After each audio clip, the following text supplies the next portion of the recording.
Okay. Good morning, everyone, and welcome to October 20th, 2021 Executive Committee meeting.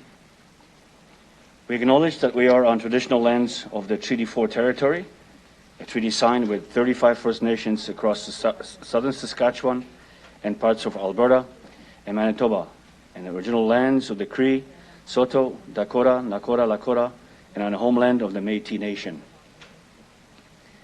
To ensure social distancing measures are being met during this time, some members of City Administration are attending the meeting today through video conferencing.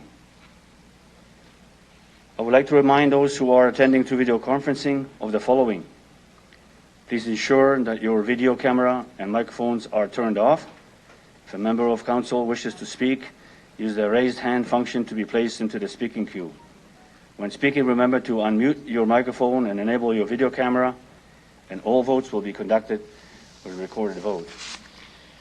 So we have a little bit of a technical difficulties of electronic voting, so we'll be voting by, I guess, by voice until our technical stuff gets resolved.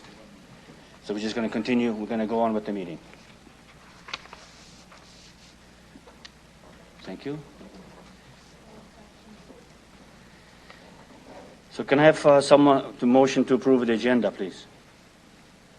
Councilman Snelly. Call the question. Anyone oppose? I don't see anyone opposing. That's carried. Thank you. Approval of minutes. Can I have someone move a motion to approve the minutes from Executive Committee meeting held on October 6th, please? Councilor Zahidniak. Thank you very much. Any errors or omissions? If not, I'll call the question then. All those opposed? I see none. That is carried. Thank you. So we're going to go into our administration reports. We'll now consider EX 21-66 Buffalo Pound Water Treatment Corporation Service Agreement. And can I ask someone from administration to introduce the report, please? Okay. So Lacey, go ahead. Good morning, through you, Mr. Chair. So the City of Regina provides support services to the Buffalo Pound Water Treatment Corporation, and those services are outlined in the report. And then we charge Buffalo Pound for those services on a cost recovery basis. And that relationship is governed by a service agreement with Buffalo Pound, which recently expired on December 31st of 2020. And so this report before you is recommending that we enter into a new agreement with Buffalo Pound Water Treatment Corporation with respect to the provision of those services and recovering our costs to provide those services at a cost recovery basis. Because the amount that we're cost recovering is over $100,000 by bylaw, this would be considered a revenue agreement. Any revenue agreement that we're looking into entering over $100,000 or exceeding 5 years is required to go to council for approval. So we're here before you seeking approval to delegate authority to administration to finalize the negotiation and approval of that service agreement and to execute it upon completion of those discussions.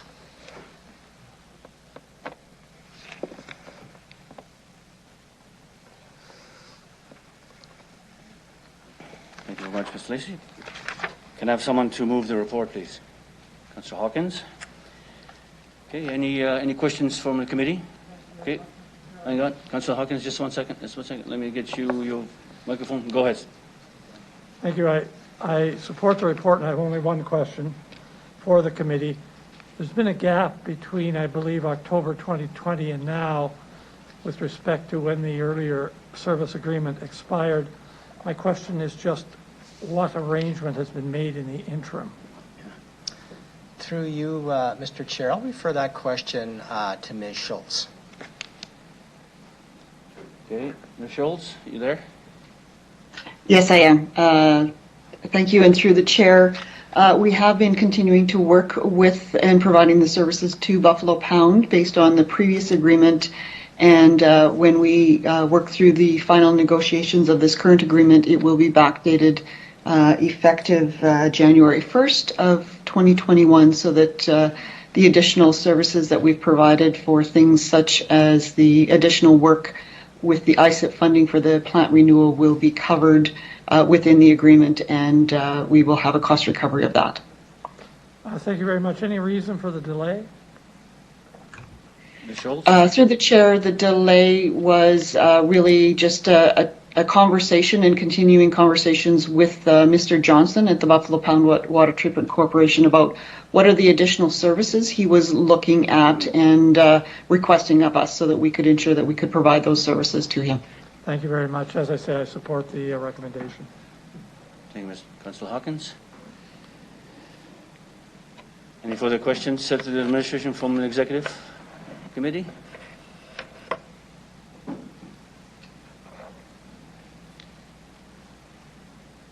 Okay. I see none.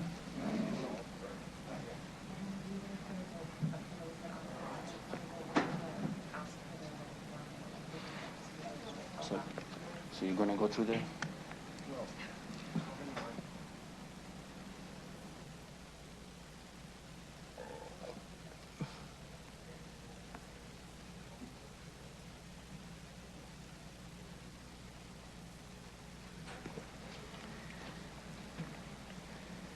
Okay, if there's no further questions to the administration from the Executive Council, Mr. Clerk, can you start the vote, please? So you can do electronically now, so if everybody's ready. So you're doing electronic, and then we will ask Councillor Shaw. So do we just... Okay, so we still looks like we're still having a difficulty. So let's just go by vote. So I'll get clerk to call the question, call the vote, please. Okay. Thank you, Mr. Chair. I'll begin with Councillor Hawkins, please. Councillor Stadnichuk. Councillor Stevens. Councillor Bresciani. Councillor LeBlanc. In favor. Councillor Shaw. Councillor Zahidniak. Councillor Mancinelli. I will check if Councillor Moll is on the line. Mayor Masters. In favor. Councillor Findura. In favor. Carries 10-0, Deputy Mayor. Thank you, Mr. Clerk.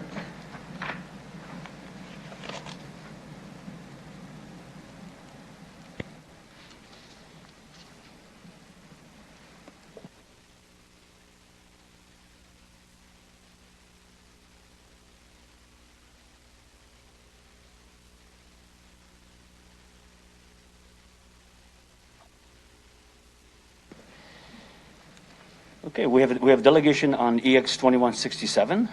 I would like to call upon delegation Delaney Klein. Are you there? Yes, I am. Okay, thank you. Please introduce yourself for the record, the organization you are representing, if any, and where you are calling from. You will have 5 minutes for your presentation. Afterwards, the committee might have questions for you. Go ahead. Okay, thank you. Good morning.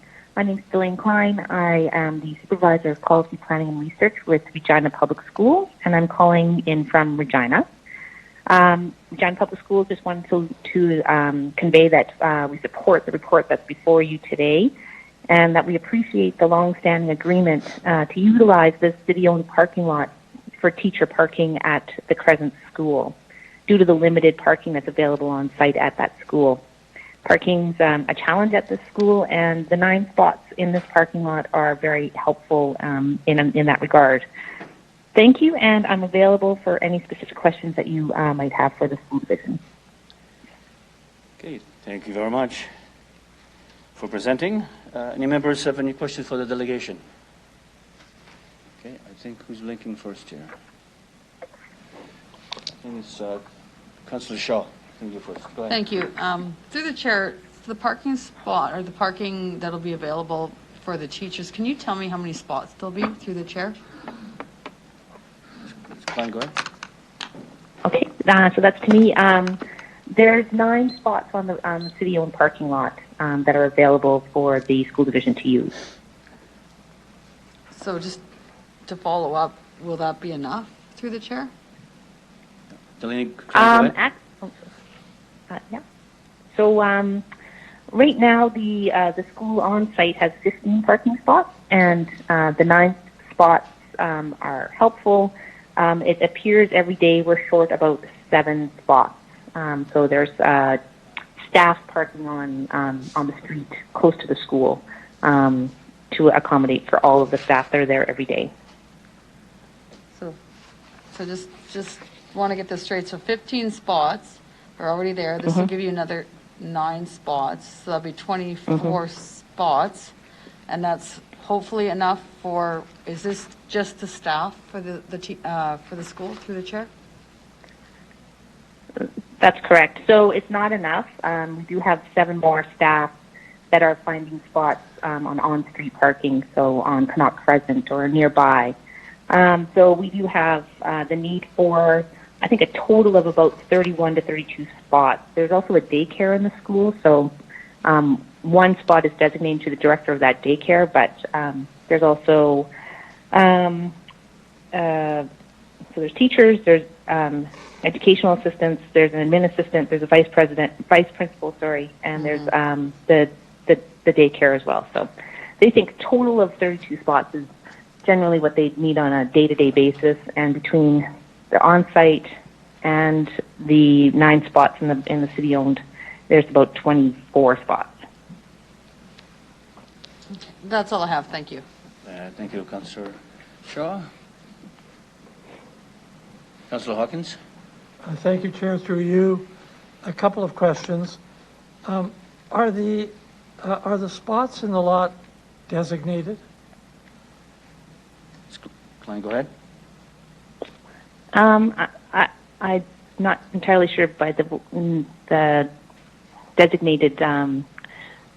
So there, I think, as I understand, it is during the school hours of the school days. It's for teacher parking, staff parking for the school, and I think there's a sign that says that there. But that's about all that it's designated for. And I ask this question because staff and councillors are charged for the parking spots here. Are administrative staff who use the lot and teachers charged for a parking spot? Not that I'm aware of. Thank you very much. Thank you, Councillor Hawkins.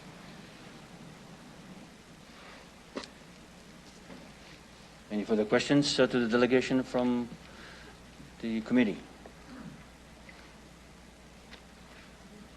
Okay, I see none. Thank you very much, Ms. Klein, for addressing and answering questions. Now you may leave the meeting. Thank you. Oh, okay, thank you.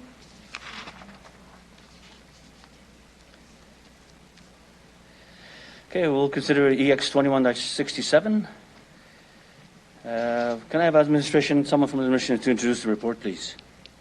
Okay, Mr. Lacey. Okay, 1 second. Oh, playing with buttons again. Mr. Lacey, go ahead. Through you, Mr. Chair, to maybe just summarize. So the City of Regina owns the parcel at 2424 Retallick Street, which is located across the street from the Crescent School.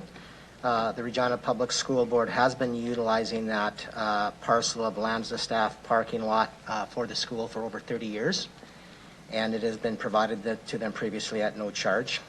And the current lease expired on September 30th, and so we're here before you seeking council approval of a renewal of that lease.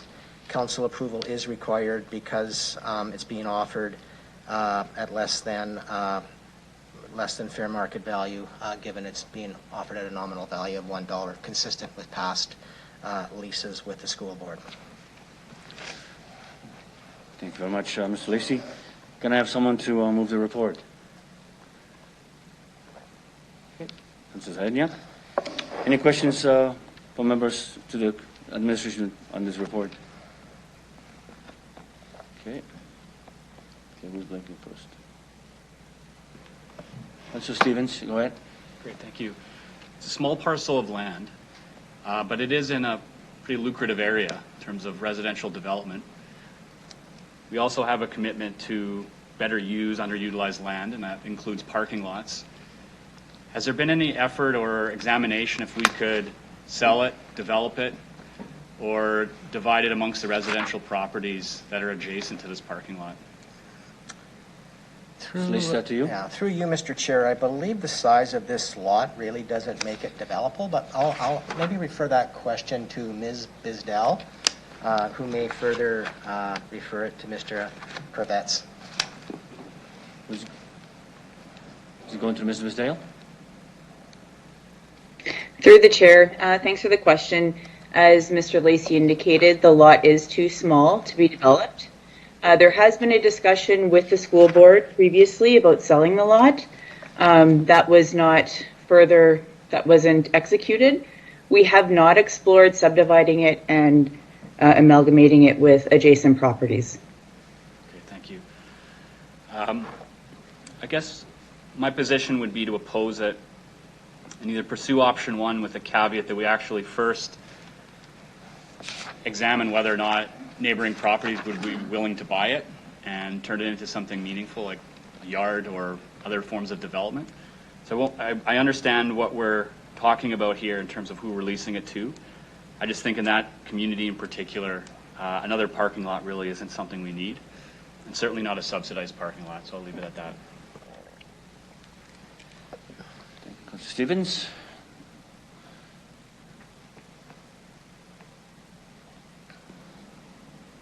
Okay. Councillor Hawkins, go ahead. Thank you, Mr. Chair. Through you, a question to the administration.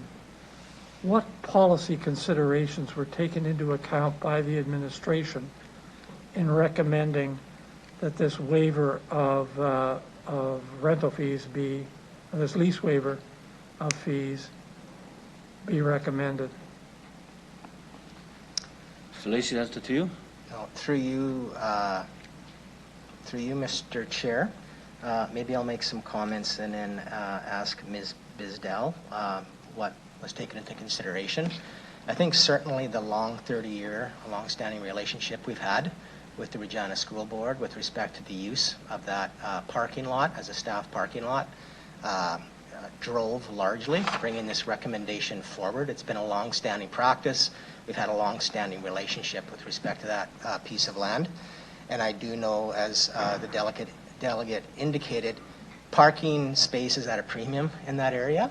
And so, and I'll ask Ms. Bisdell if that was taken into consideration, but I do know that that would then either require further on-street parking by school staff or the school board having to look at their existing space, which is green space, playground space, etc., to expand their existing parking lot, which would then reduce that green space. But I'll ask Ms. Bisdell whether or not she has any additional information she'd like to provide. Okay, Ms. Bisdale, go ahead. Through the chair, there were no policy guidance on this. This is just past history. We have provided this parking lot for $1 to the Regina School Board for the past 30 years. The school board requested that we continue on with that relationship, and we have, of course, to bring this forward to council when it is under market value lease. Mr. Chair, I have a comment on this. I'm concerned about a waiver of this kind that is automatically renewed year after year after year without at any point an in-depth discussion in the administration about whether this conforms with council policy. Councillor Stevens raised one issue, and I think it's pertinent. The second thing is I'm concerned that if we do this, it's going to set a precedent. If we do it for one, we're going to have many, many requests for this kind of small waiver, but nonetheless, it adds up. So I'm a little nervous about the way in which this is brought forward. I have asked myself the question, could there be an underlying policy basis for this waiver that would prevent this from being generalized and that would cause us to examine more critically these kinds of waivers? In this case, after some thought, I can think of one. Education is a public good. This is in effect an assistance to the school board to carry out its public mission. That is not something that that's not a policy that's automatically available in every case. In fact, it would rarely be the case. So I'm going to support this very reluctantly, and with the caveat that it should not be taken as a precedent for anything, and that I'd appreciate administration, when they bring this kind of thing forward, that they articulate a reason why they're recommending a waiver beyond just, we've always done it this way in the past. So with reluctance and with a great deal of sympathy for the point that Councillor Stevens has made, I'm going to support this. Thank you, Councillor Thank you. Hawkins. Okay, Councillor Rashani, go ahead. Thank you. To Councillor Hawkins' point, my question is that have we had any requests from other schools in this matter, in this regard, to ask for any kind of free parking that could start a precedent as indicated? Through the chair. Mr. Lacy? I'll refer that question to Ms. Bisdell to talk about our relationship with the school boards and what other similar arrangements might exist. Yeah, thank you. Ms. Bisdale? Through the chair, we actually do not have any arrangements with any other schools for parking similar to this. This is the only one. Thank you. Through the chair. The question was, has there been any other requests? Oh. So not just arrangements, requests from other school divisions in a similar fashion that have asked for something with the city property. Through the chair.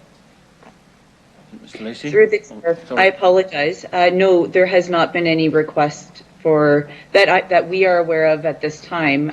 Maybe there has been before our time, but no, there hasn't been recently. Okay, thank you. I would agree that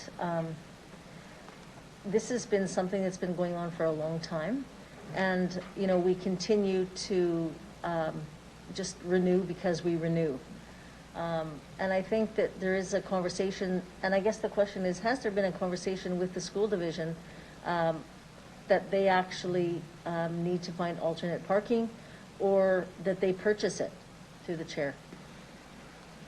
Through you, Mr. Chair, I'll refer that question to Ms. Bisdell. Okay. Ms. Bisdale, go ahead. Through the chair, yes, there was a conversation about the potential for the school board to purchase the lot back in 2011. At that time, they wanted to proceed with a lease rather than a purchase. As indicated by, I believe it was Ms. Klein, to have them develop this parking on their site would take away from green space and school amenities on the property that they own, which is why we are bringing this report recommending that we continue leasing this property. Okay. Can I ask through the chair, why a 10-year? Please, through the chair. Through you, Mr. Chair, I'll refer that question to Ms. Bisdell. Okay. Ms. Bisdale, go ahead. Through the chair, that was the request of the school board. It is a 10-year with 2 options for renewal of 2 5-year renewal options. Again, anything under market rate will have to come and be approved at council. Thank you. So and I apologize, the rate that they're paying now, to the chair? Through you, Mr. Chair, I believe it's $1, but I'll ask Ms. Bisdell to confirm that.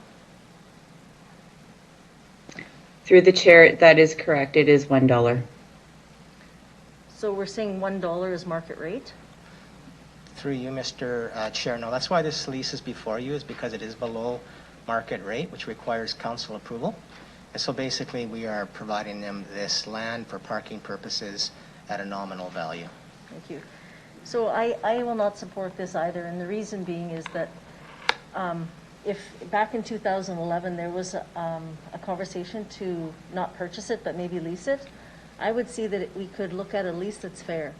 because I think the concern I have is that there could be others. Where does it end?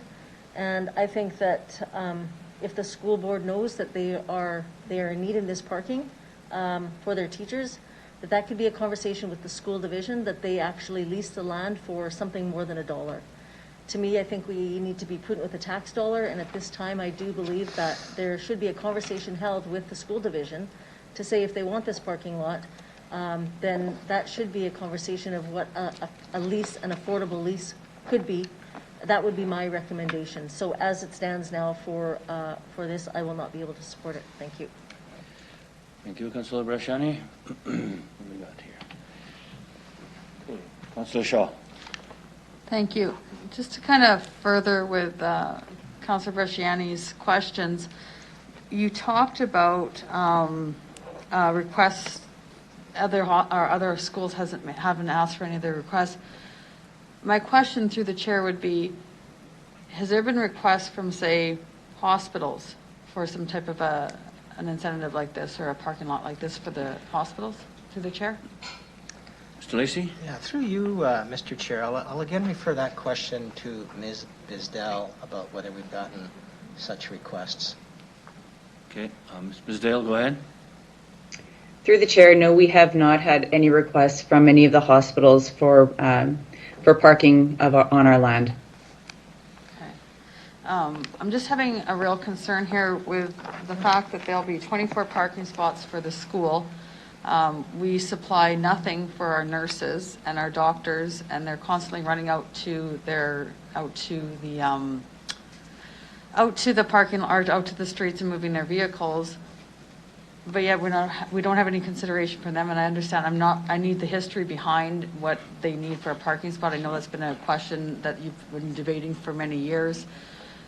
I just have a real concern with this, and especially with us saying that our city is moving to, more public transit, so on and so forth. I don't understand why the teachers aren't maybe taking public transit and not having to utilize parking spots, and then for us giving it to them for $1.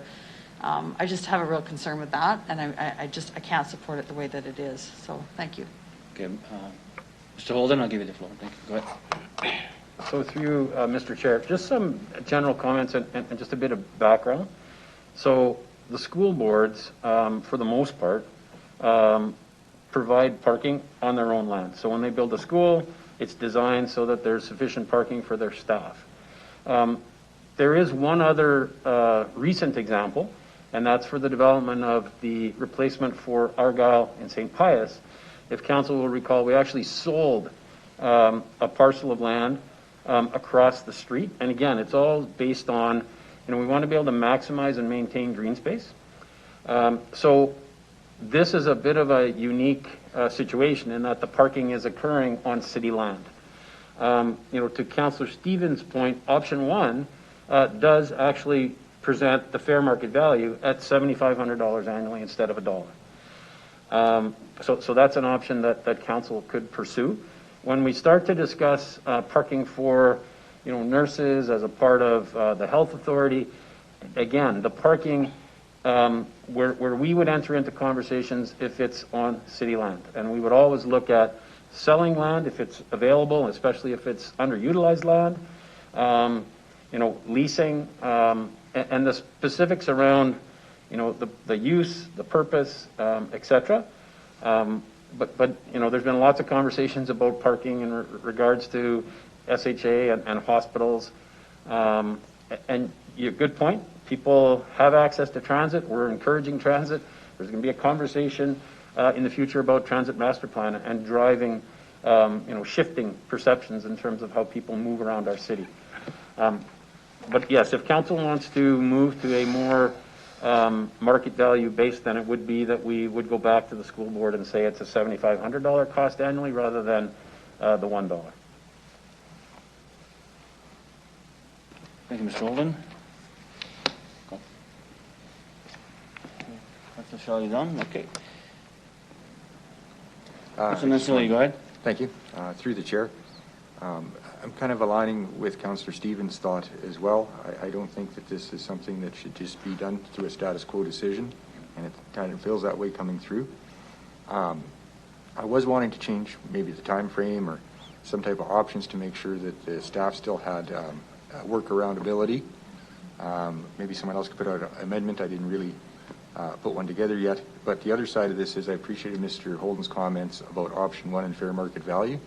I think that might just be an easier, more efficient way of making sure this is not a subsidized parking lot for teachers as opposed to maybe changing up to new greener methods like transit that Councillor Shaw mentioned or others. So I'll wait to see what others say or if there's an amendment moved, but that's where my thoughts are at.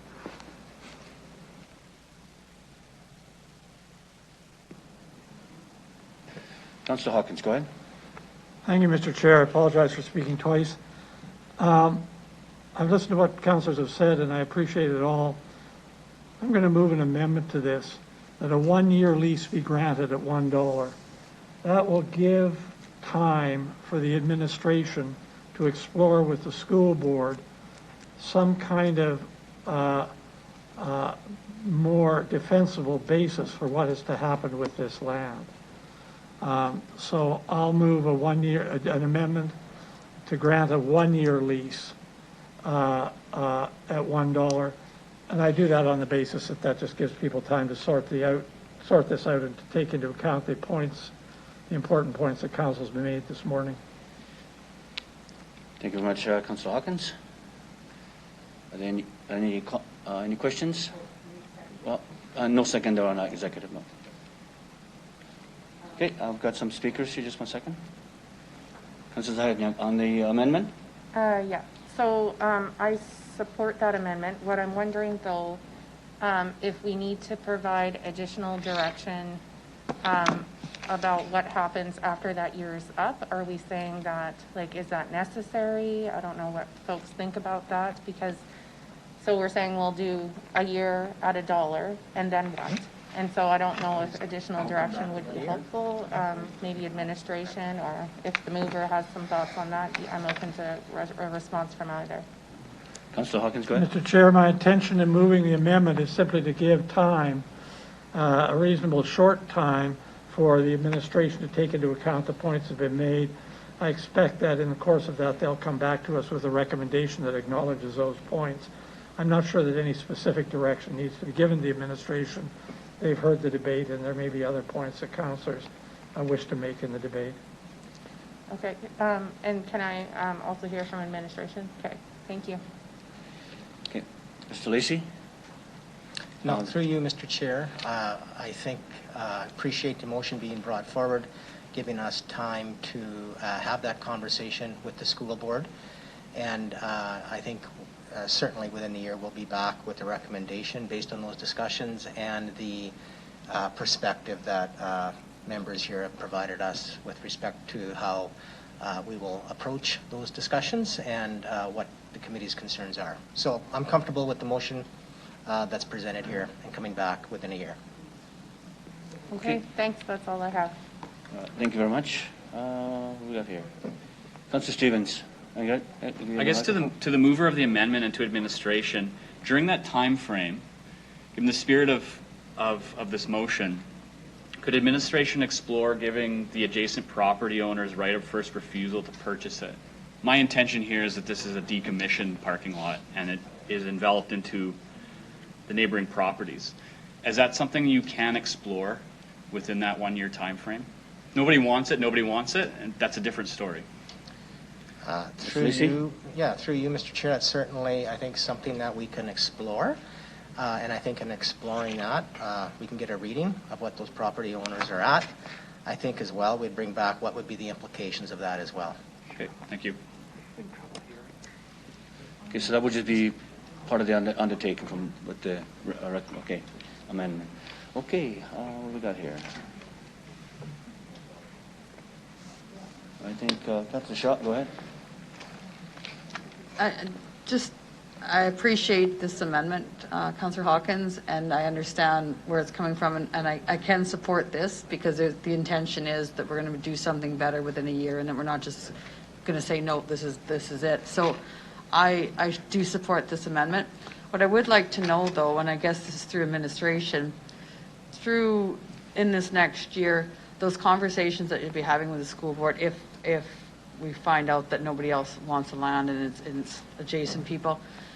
Will those conversations be around the school board leasing the land, or will it be purchasing, or it'll be, which, like, I mean, you're willing to explore everything is kind of what I'm asking through the chair? Through Mr. you- Lacy? Through you, Mr. Chair, I think our conversations will involve the whole gamut of possibilities. Leasing at market rate, selling it to the school board, providing first right of refusal to the adjacent landowners. Right. We'll explore all of those, and we'll bring back our recommendation to council, and I assume that report will also include options should council wish to pursue a option other than what's recommended by administration. Thank you for that, and I'm satisfied with that. I don't want to see anybody not have a parking spot when they need it, especially our teachers, our nurses, the people that take care of our kids and our people. So I'm okay with this for the year, but I do recommend that hopefully something comes back within a year that will satisfy all of us. So thank you, I appreciate that. Thank you, Councillor Shaw. Councillor Hawkins, Nothing further. we good? Okay. Is there any further questions? We are electronic. Okay. Mr. Clerk, can you start the vote?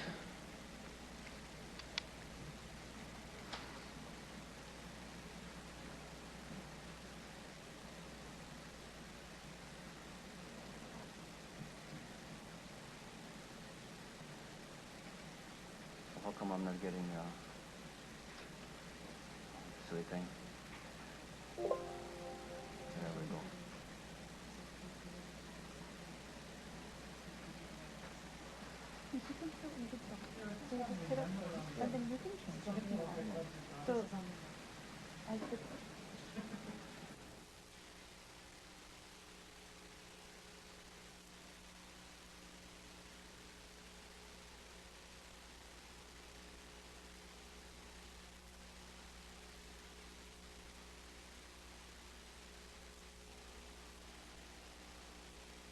Okay, so now you call me.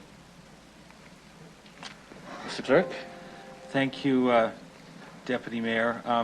Before I read this into the record, I just want council members to know that a concern was raised about challenges for people who may be visually impaired who are watching this at home. So every time we have a motion, I will simply say that it was carried. In this case, it was 10-0, with all members of council voting in favor of the amendment, with the exception of Councillor Mole, who is absent from the meeting. Thank you very much, Mr. Clerk. Okay. Okay. Okay, so if there's any further comments or questions on the main motion? I see anyone with any questions? Nope. So, Mr. Clerk, if we could start the vote, please.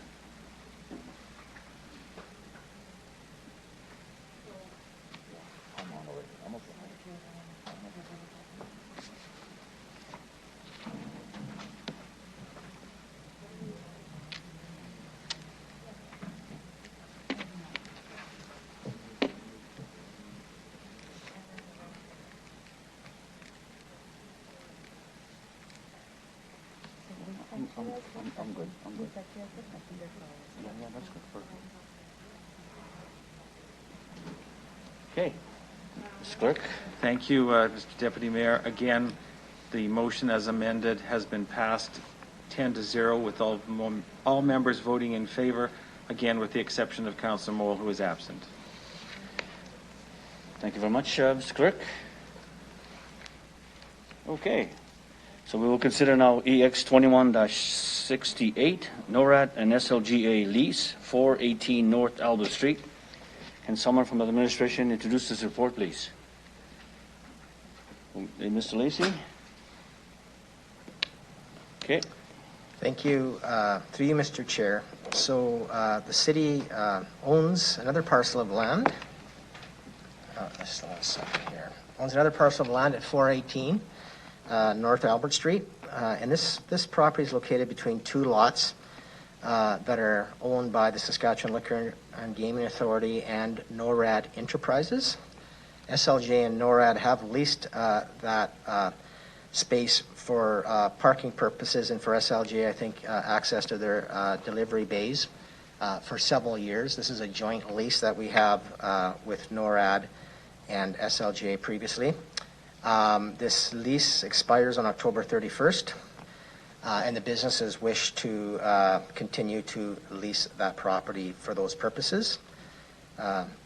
Again, as there's no public offering and it's less than fair market value, council approval is required on this piece.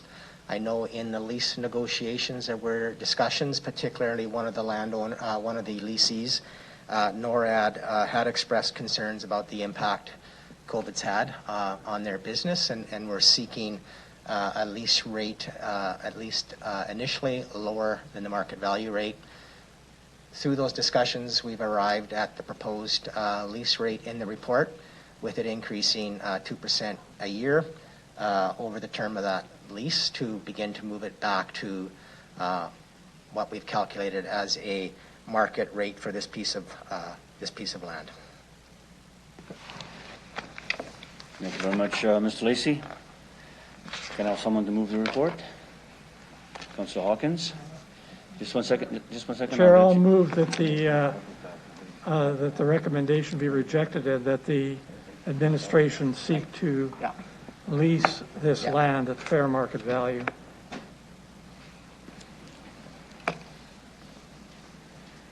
Thank you very much, Mr. Hawkins.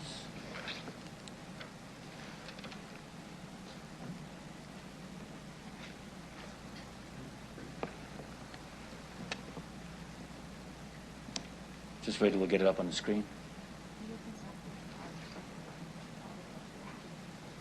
Okay. All right, we'll just, we'll continue then. Councillor Hawkins? So I'll begin with a question to the administration. My understanding is that NORAD is a successful commercial property developer, and that their use on this land is a rather small portion of the total of this piece of land. Is that correct? And if not, what is the correct position? Through you, Mr. Chair, I'll refer that question to Ms. Bisdell. Okay, Ms. Bisdell, go ahead. Through the chair, the property that is being jointly leased is shared. I don't know if we could actually calculate how much NORAD uses the parking or how much SLGA uses the parking. It's just generally parking. Mr. Chair, through you, I have a comment to make. Reading the report, I understood that the position was as I have stated, and I did a bit of research on the company to back up my question. All of that aside, none of the compelling public policy issues that were caused me to pause in the last issue arise here at all.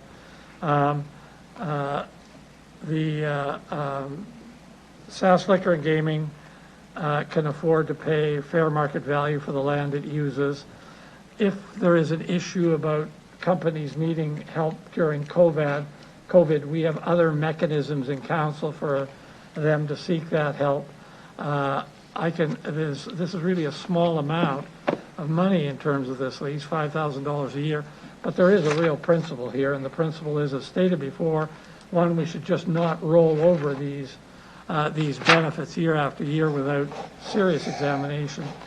And two, if we're going to grant this kind of benefit, there should be a principled reason for doing it, and I just can't see any reason in this case why this land should be leased out at anything other than fair market value. Those are the reasons, Mr. Chair, for my motion. Thank you. Thank you, Councillor Hawkins. Okay, we have speakers. Councillor Shaw, go ahead. Just to add from Councillor Hawkins' comments, when they stated that COVID was the reason why they wanted to lower the price, did administration ask for any type of financial verification or records as to how COVID actually impacted their business? Through the chair. Mr. Lacey? Through you, Mr. Chair, I do believe we did explore with them what the impact was, and I'll ask Ms. Bisdell if she could expand upon that. Mr. Chair, in a procedural matter, I'm having a bit of trouble hearing Now, that could be the fault of old ears, and it could be the fault of masks or some other reason, but I wonder through you if we could ask that people use their playground voices. Can, Are you talking about school? or take off our playground masks while we're speaking? Ms. Bedell, we can hear you clearly. I think, Mr. Lacey, I think that we haven't had trouble hearing you, I think. Yeah, no, sorry for that. I do apologize. I'm referring this question to Ms. Bisdell, and I do believe there were conversations that occurred with respect to what impact NORAD indicated they've been experiencing. Ms. Bisdell? Ms. Bisdell, go ahead. Through the chair, I'm going to start, and then I may refer this on to Mr. Krawczyk to follow up with any additional information he may have. So based on NORAD, based on their concerns of vacancies within their property, that was their reasons for requiring a below-market lease. I'll ask Mr. Krawczyk if there is anything further that was discussed or provided for proof. Mr. Krawczyk? Through the chair, yes, to Ms. Bisdell's point, we did receive a letter from NORAD stating that they had seen reduced vacancies, that businesses in their properties were experiencing hardships. We did not audit or request financial backup information to support those claims. Thank you. So my follow-up question to that is, why not? Through the chair. Mr. Lacey? Through you, Mr. Chair, maybe I'll start and then I'll ask if Ms. Bisdell and Mr. Krawczyk have any additional information. So just a couple of comments here. I do think we are aware that COVID has had impact on businesses, and they've indicated that some of the retail space, et cetera, as indicated here, had been vacant, or they're helping some of their lessees out with lower lease rates. Why we didn't ask for specific information around that, I think it was just, we certainly could have, and in hindsight, giving questions here, perhaps we should have. But I think, in part it was just a discussion with them and the relationship we have with both parties that we've had for some time. So that information wasn't requested, so it's not here for council today, and I don't think we would have probably any further explanation for that. And I just ask Ms. Bisdell or if she has anything to add. Ms. Bisdell, go ahead. Through the chair, I do have a little bit to add. I just wanted to add, this property is a unique property. So the real estate branch uses a consistent method to determine what market value would be of a small parcel. Now, when we say market value, this property does not have mass market appeal. So really the market is the two anchoring SLGA and NORAD properties for use of this property. Based on our consistent method, we determine a market value, which was $30-some thousand. Through negotiations and through the concerns of NORAD specifically, we took their concerns at face value. We did not explore further, and to Barry's point, to Mr. Lacey's point, perhaps we should have requested financial proof. We were dealing in a unique situation through the pandemic. However, we did feel that we should bring this report forward recommending a below market value lease. And we do appreciate the conversation at council, and this does provide good guidance for future. Thank you. Okay. Councillor Zahedniak, go ahead. Okay. So one question I have through the chair is, I may have missed this in the report, but I don't see what was done with the previous lease. So this rate of 26.10, was that what was previously done, or is this a new arrangement? Mr. Lacey? I'll ask Ms. Bisdell if they could share what the previous lease rate was. Ms. Bisdell, go ahead. Through the chair, I will I will refer this question to Mr. Krawchuk, but I will say that no, this is an increased rate from the previous lease. But I will just ask Mr. Krawchuk what the what the market value of the previous lease was assessed at. Okay, Mr. Krawchuk, go ahead. Through the chair, I do not have that number in front of me. I can tell you that it remained the same as their previous year's lease. It was in overholding for 1 year as we worked our way through the pandemic and working through these negotiations to bring them forward to you today. Okay, so the current proposed lease number is higher than it was in the past, and it sounds like the market value, the assessment of market value has also changed. Is that accurate, and why? Mr. Lacey? Yeah, through you, Mr. Chair. I'll ask Mr. Krawchuk if the assessment values changed. Ms. Bisdell did bring up, an important. It's just a consideration for council. So this is a piece of property that's very hard to assign a fair market value to. As is indicated in the report, there are utility lines that run under this land, so there can't be a standalone build on top of it.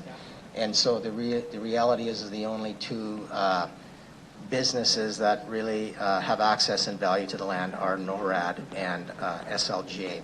However, because when we enter into lease arrangements, we have a bylaw that requires us, if we believe we're leasing that property less than fair market value, we have to come to council and seek approval for that.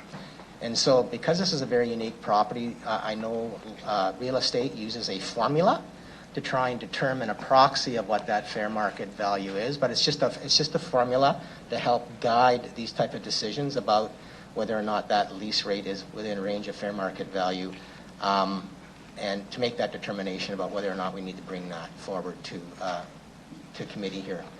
With respect to what that formula has calculated the fair market value of today compared to previous years, I don't know if that information is available, but I will ask Mr. Krawchuk if he has that. Mr. Krawchuk, go ahead. Through the chair, and in response to the previous question, their previous year's lease was $25,500. The assessment on the property has changed, and our valuation based on that assessment in order to determine the market value for that property came out to the $30,575 annual lease rate that we've quoted in the report.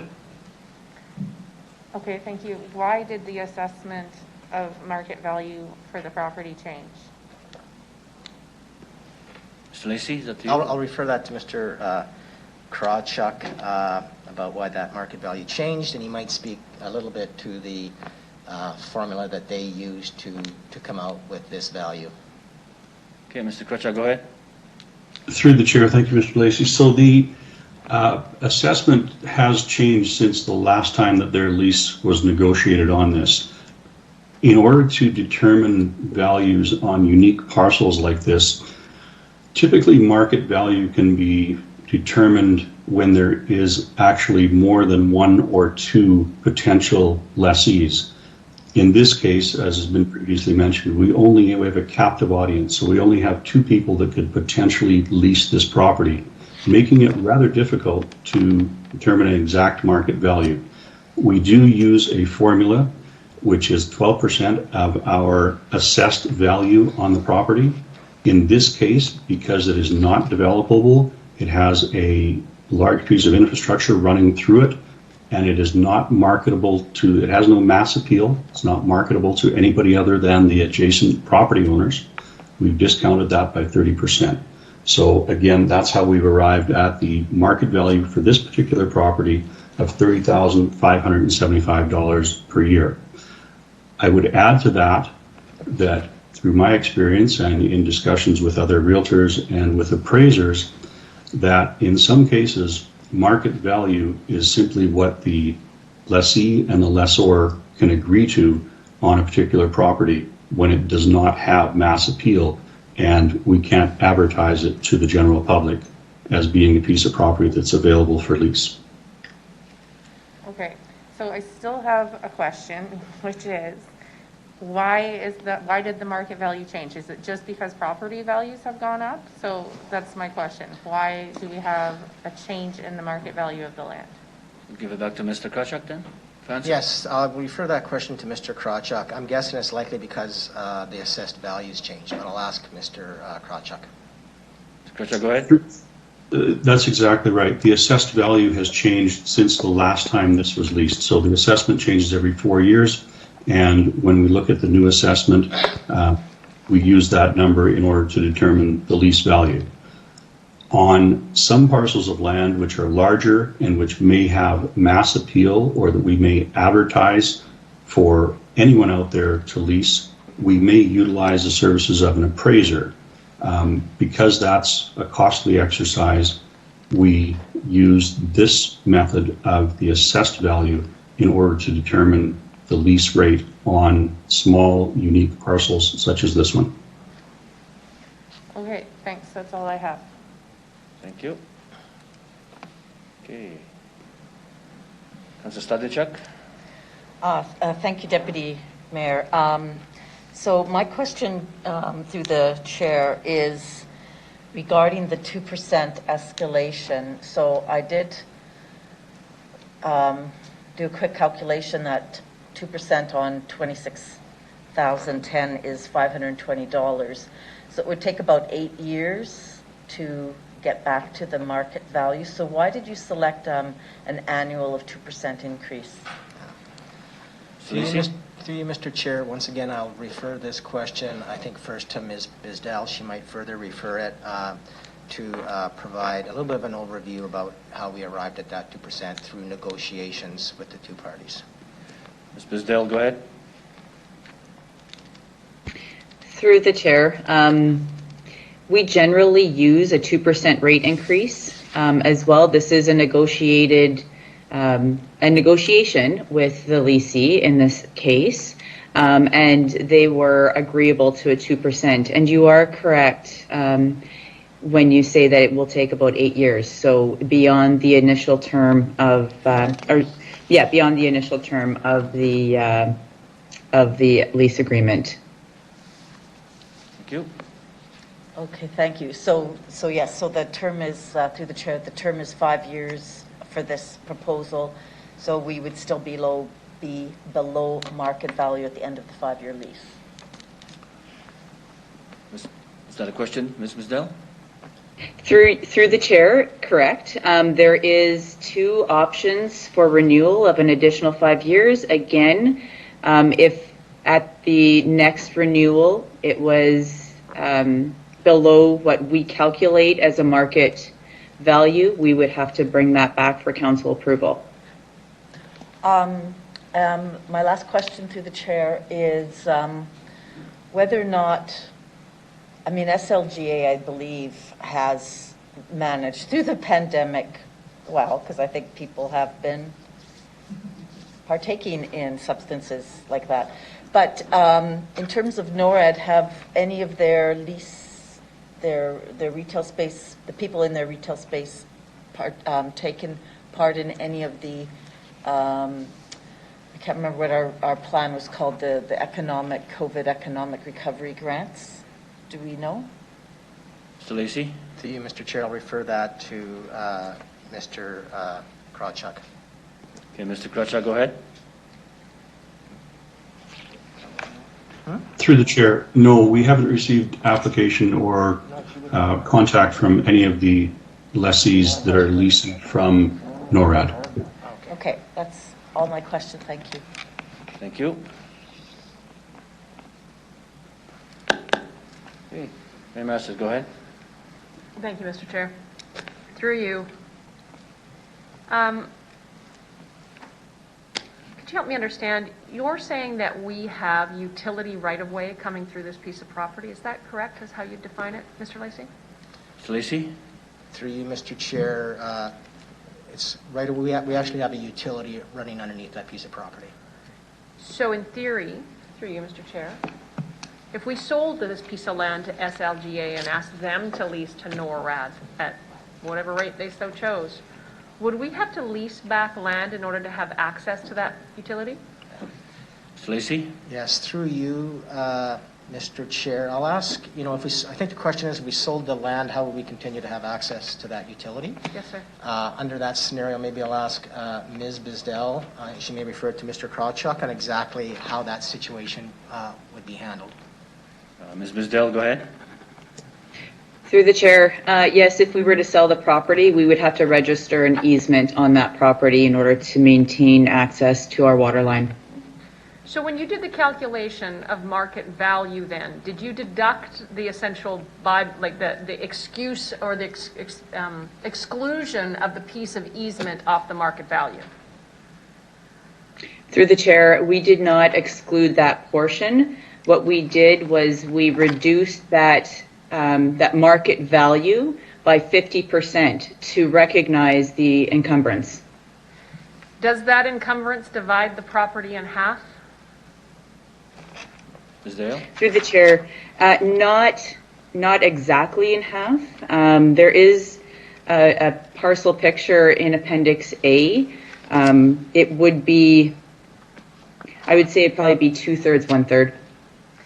So you're suggesting if we had to register an easement, it essentially divides it on a diagonal?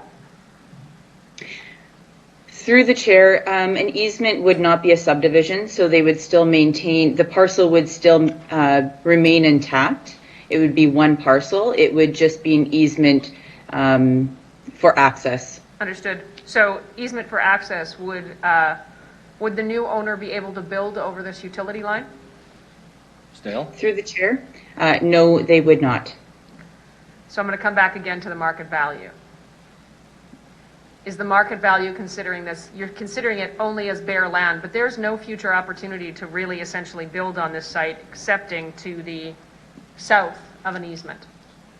Ms. Dale? Through the chair, you're correct. Again, which is why we reduced the lease by 50%. Now, if we were to consider selling it, we would be getting an appraisal. And that would probably reflect the water line would reflect the appraised value. Thank you. I was doing math along with Councillor Stadenchuk on the 2% per year in terms of the year 8. I'm just going to make a comment. I'm a little concerned about not showing faith in administration's due diligence when it comes to negotiating this particular lease. And I can't decide if I'm really pleased with championing $4,000, which I think I am, but I'm also concerned about spending 30 minutes of council's time on $4,000. I think a message to administration is, I appreciate your due diligence, along with the 2% escalator. The answer of, that's the way we've always done it, perhaps this is a signal from council that we kind of reject that notion, maybe, and I won't speak for all of council, but that's sort of what I'm picking up on. I'm prepared to accept it because I appreciate the due diligence and the meandering through what amounts to evaluation that you've clearly spent some time and thought at, and the rather unusability of this land. I, along with Councillor Stadenchuk, I think where she was going with this, would appreciate a perhaps faster acceleration to match a lease term to the acceleration to market lease if the only reason we're not at market right now is due to COVID. If we have faith that we're coming out of COVID, perhaps that escalation could match, but I'm not prepared to make an amendment to that effect. Thank you, Ms. Blaisdell and Mr. Lacy for your work on the file. Thank you, Mayor. We've got Councilman Snelly. Thank you. I just want to make sure I understood what was just said. This property, had it been not cut through by this water line, would actually be worth $60,000. You cut the value in half because of the water line running through it, and from that you took off the $4,000 due to COVID and bringing it up to market value over the next 8 years. Is that kind of a nutshell of what's going on, so I understand properly? Okay. Mr. Lacy? Yes, through you, Mr. Chair, that's correct. I'd just like to come back and reinforce the nature of this property. Determining what that market value, I would argue, is a very subjective process compared to other properties where there could be many buyers or people interested in that, where you'd be much better able to determine what that market value is. We need to determine something here so that we can know whether or not we need to bring a lease before council to have this exact conversation. So in short, the short answer to your question is yes. But I just want to reinforce for council that this piece of property, determining market value, is very subjective given the nature of this piece of property. Thank you. I understand that. Appreciate the way the explanation came about. I have one question. I'm sorry it's a little bit sideways, but I'm trying to understand how an industrial building with a loading dock managed to be put up without having proper access owned by the property owner of that building. Is this a historic thing that happened? I'm wondering how it came like this, I guess, is my only question. It has been a long debate about this matter already. I don't know if I'm asking a pertinent question. It's more for my curiosity. So if you don't want to answer, I get it.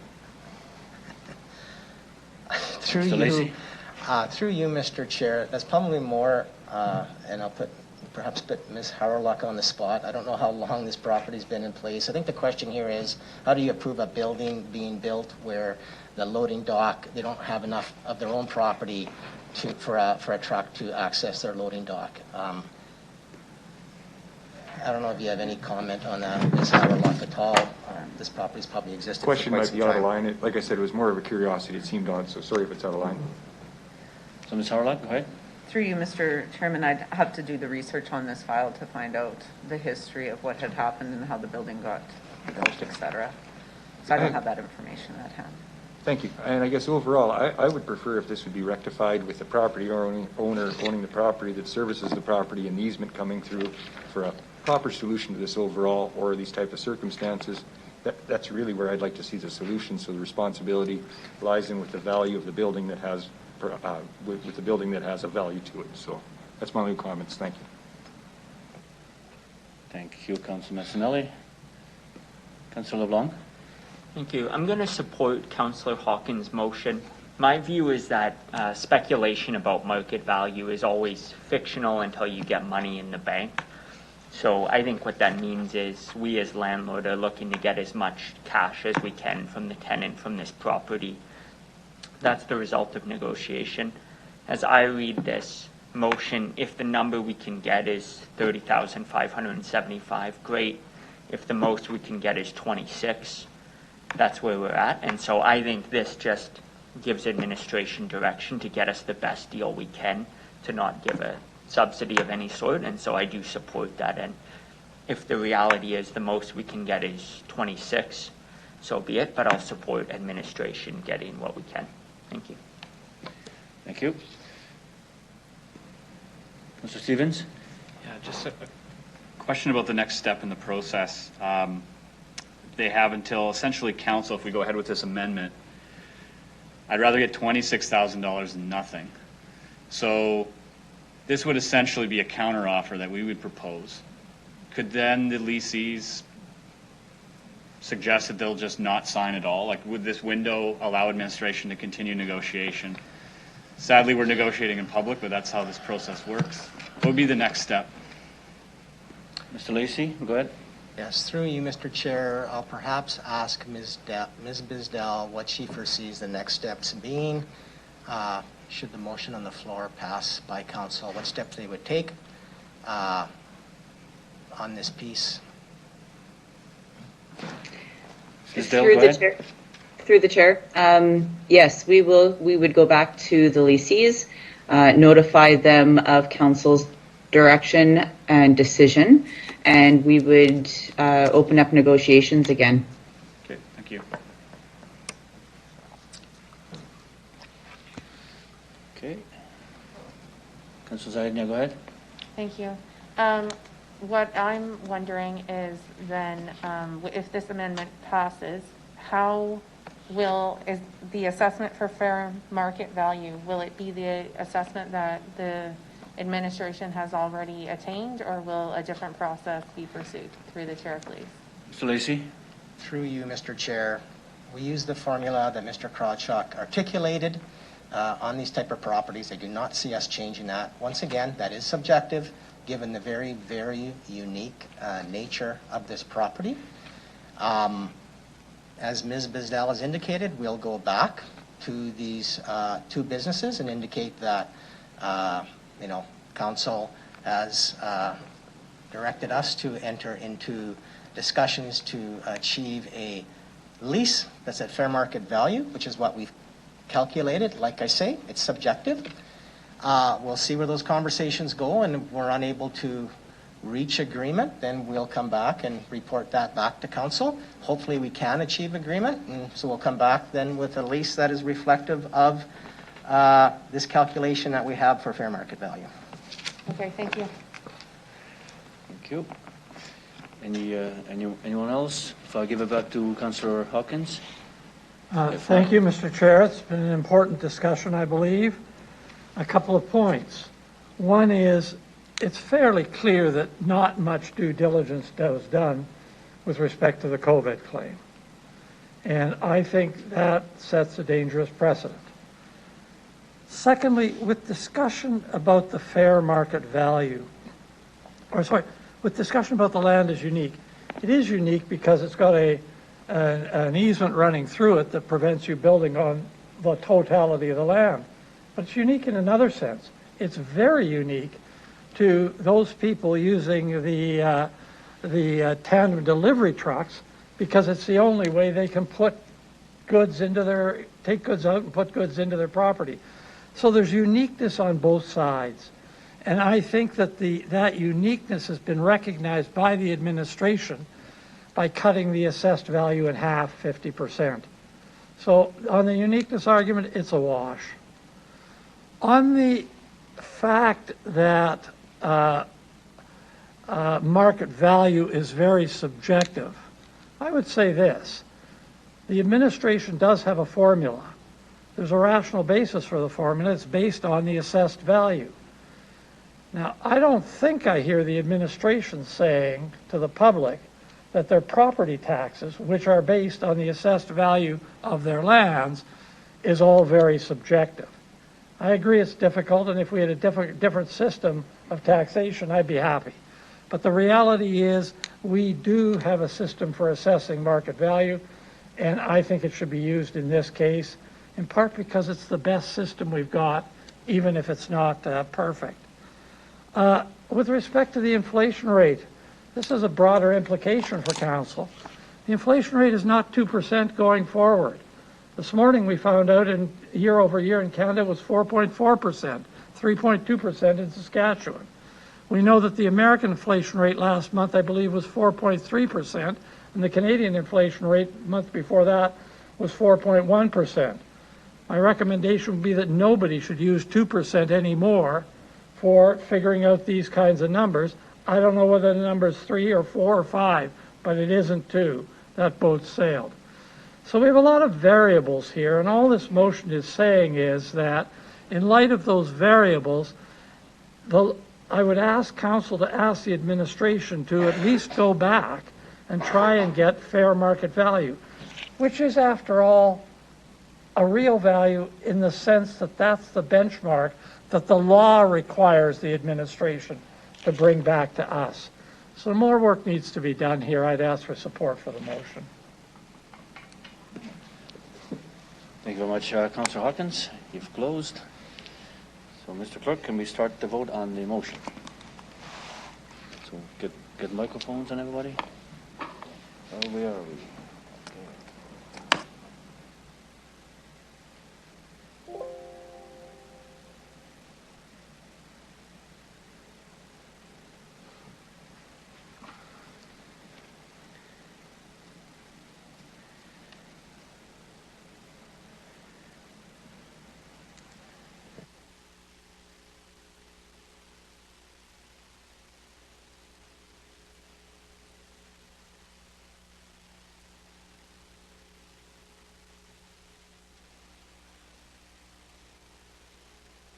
I just need this.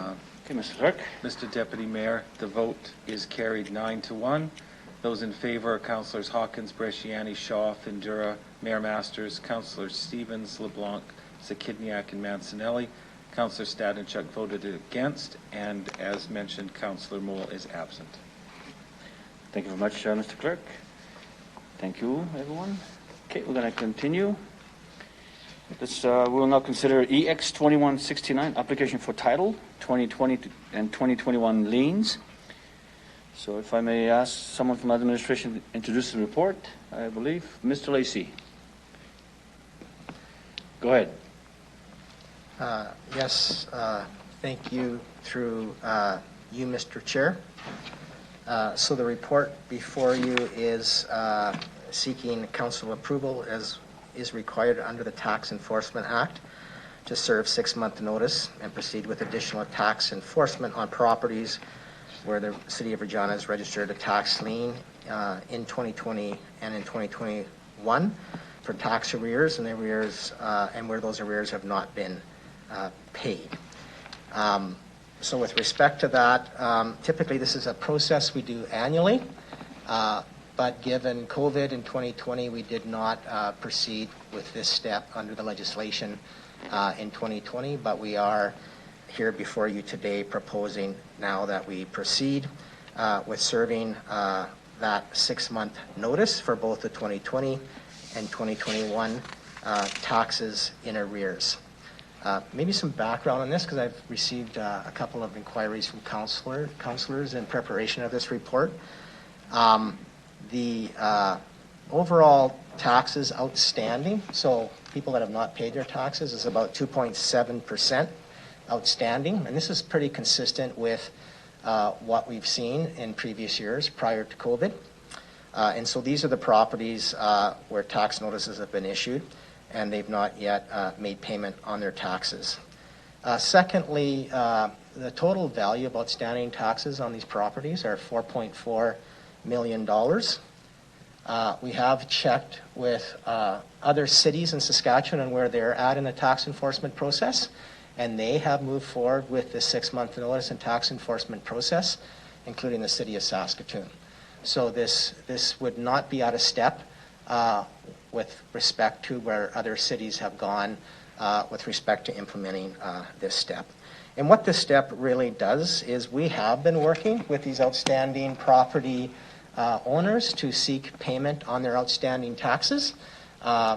This next step just provides further notice and incentive for those property owners to engage in discussions with the city with respect to making payment on these taxes, setting up payment plans, or whatever actions might need to be taken for them to settle their tax accounts with the city.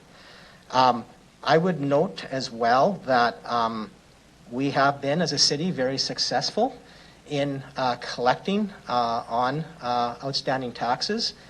And since 2016, there's only been 2 properties where we have actually moved to take title. And so, you know, by and large, this is just one of the steps in that enforcement process to ensure taxes are paid.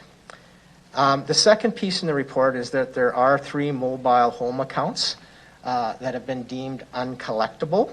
And so we're requesting that for those property taxes that those accounts be canceled. With that, would be happy, Ms. Bryden and I would be happy to answer any questions you have. Thank you, Mr. Lacey. Can I have someone to move the report? Mr. Henya? Okay, thank you. We've got questions. Okay, Councilor Henya, go ahead. Thank you. I appreciate the explanation from administration in relation to this report and these recommendations. I do believe that administration has done their due diligence to try and be sensitive to the economic situation that residents are facing. And as explained, this is just one step in the process. That's why I'm prepared to support this. I do have a question about the mobile homes. So I understand that they were removed from the trailer court and destroyed. Is So I was wondering why they weren't sold rather than destroyed, and but I guess like that they didn't belong to us, right? Like this was a decision of whoever owned the homes to destroy rather than sell them. So I'm just looking for some more information about that. Through you, Mr. Ms. Chairman, Lucy? refer that question to Ms. Bryden, who is in council chambers. Okay, Ms. Bryden, go ahead. All right, give it- Through you, Mr. Chair. So for those particular accounts, what occurred was basically the court deemed that they had been abandoned, and so the removal and destroying was related to abandonment and the condition of the trailers. Okay, thank you. That's all I have. Thank you. Ms. Blinking. Okay. Oh, hang on. Blinking buttons. Councillor Stanisha, go ahead. Thank you, Deputy Mayor. I noticed a particular address where there were, it looked like 43 units at 12100 Ewing Avenue. And so it struck me, and I looked up on the map, and it's near the Global Transportation Hub.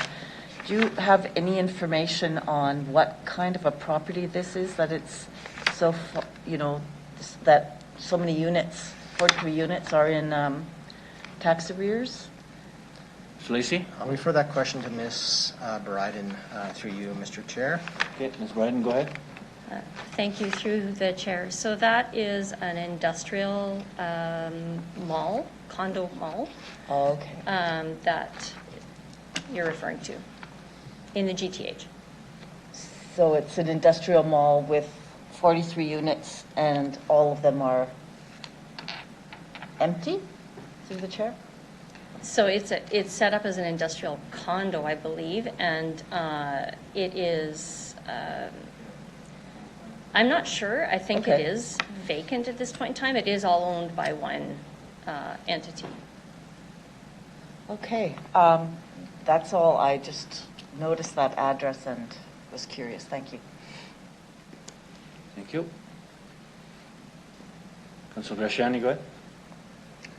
Thank you. So I'd like to know when just the process before we get here. I'd like to know, is there conversation, do we actually, pick up the phone and say, I know they get many letters, sometimes even if they're not living there, the letter goes to, and I just want to be clear, the letter goes to the owner of the property, which may not go directly to that address. How does that work, through the chair? Ms. Lacy? Yes, through you, Mr. Chair. I'll ask Ms. Bryden maybe to speak to the enforcement or follow-up steps that we would have taken to date to get to where we are today. Ms. Bryden, go ahead. Thank you, through the chair. So the tax enforcement process is a legislated process. There are several steps that the city does take outside of the legislative requirements. And the notices that are sent to property owners are sent to the mailing addresses that are on file. And, at the end of the day, there are a number of accounts that we start with. Say, for example, at the beginning of the year, we'll start with an advertisement warning letter for accounts that are outstanding. So, for example, in January this year, we started out with, I think, around, I have the number somewhere, around 1,300 accounts that would have been outstanding at the end of 2020. And in particular this year, we also had it's quite a number of accounts, so to pick up the phone and call each one and track down phone numbers is pretty difficult. So we do work to reach customers. We send an advertisement warning letter to the mailing address on file for the properties. And then eventually we do the advertisement, then we notify property owners again that we are going to be placing the liens. Again, that would be to the mailing address that's on file. If we have return mail come through, we do have a return mail process. So that would be for where we've delivered notices and they're not accepted, like they come back as wrong address. So we do work through some processes to help to track some of those down, and we'll send out change of address notifications. At the end of the day, the property owners do need to advise us to change the property address for the properties. And as our numbers go down, because with every step in our process, our numbers reduce. You know, we reach more people pay, and we're working with less properties. And as those numbers come down, we can start having more conversations. Once the liens are placed, we send out reminder notices in July. We send out further reminder notices, and then we get to this step. And when we get to this step, we start notifying other interested parties that are on the accounts. And really, this step really starts to trigger conversations with property owners. And I just want to say that, you know, our intention is not to be taking properties. Throughout our entire process, we work quite hard to work with property owners to create payment plans to help them get current. So that's really how we got to where we are right now. And we've reduced, you know, we've gone from 1,304 accounts at the beginning of the year down to 508. And actually, we have updated numbers. It's actually reduced again significantly, just even since these numbers were pulled together in September. Great, thank you. You were going to where I was going, and that's kind of to the address piece, where if it continually goes to the wrong address, yes, I understand it's up to the resident, but if it goes on for 2 years, we still haven't had, someone at that address could just be taking the mail in, but not, again, notifying. So my question was, in situations like that, is that it would be just a comment that, you know, there are times when there is maybe a letter won't do the trick. It has to be maybe when you search through all of these, and you actually see that there may be somewhere that obviously there's somewhere a communication breakdown. And I understand that your area is looking at making some changes in this area, through the chair. Yes, thank you, through the chair. So recently, our branch has combined, we've amalgamated two of the main property revenues for the city, which is the utility revenue and the tax revenue. And what it does is it creates more opportunity to create a better experience for our customers, because we have access to both systems.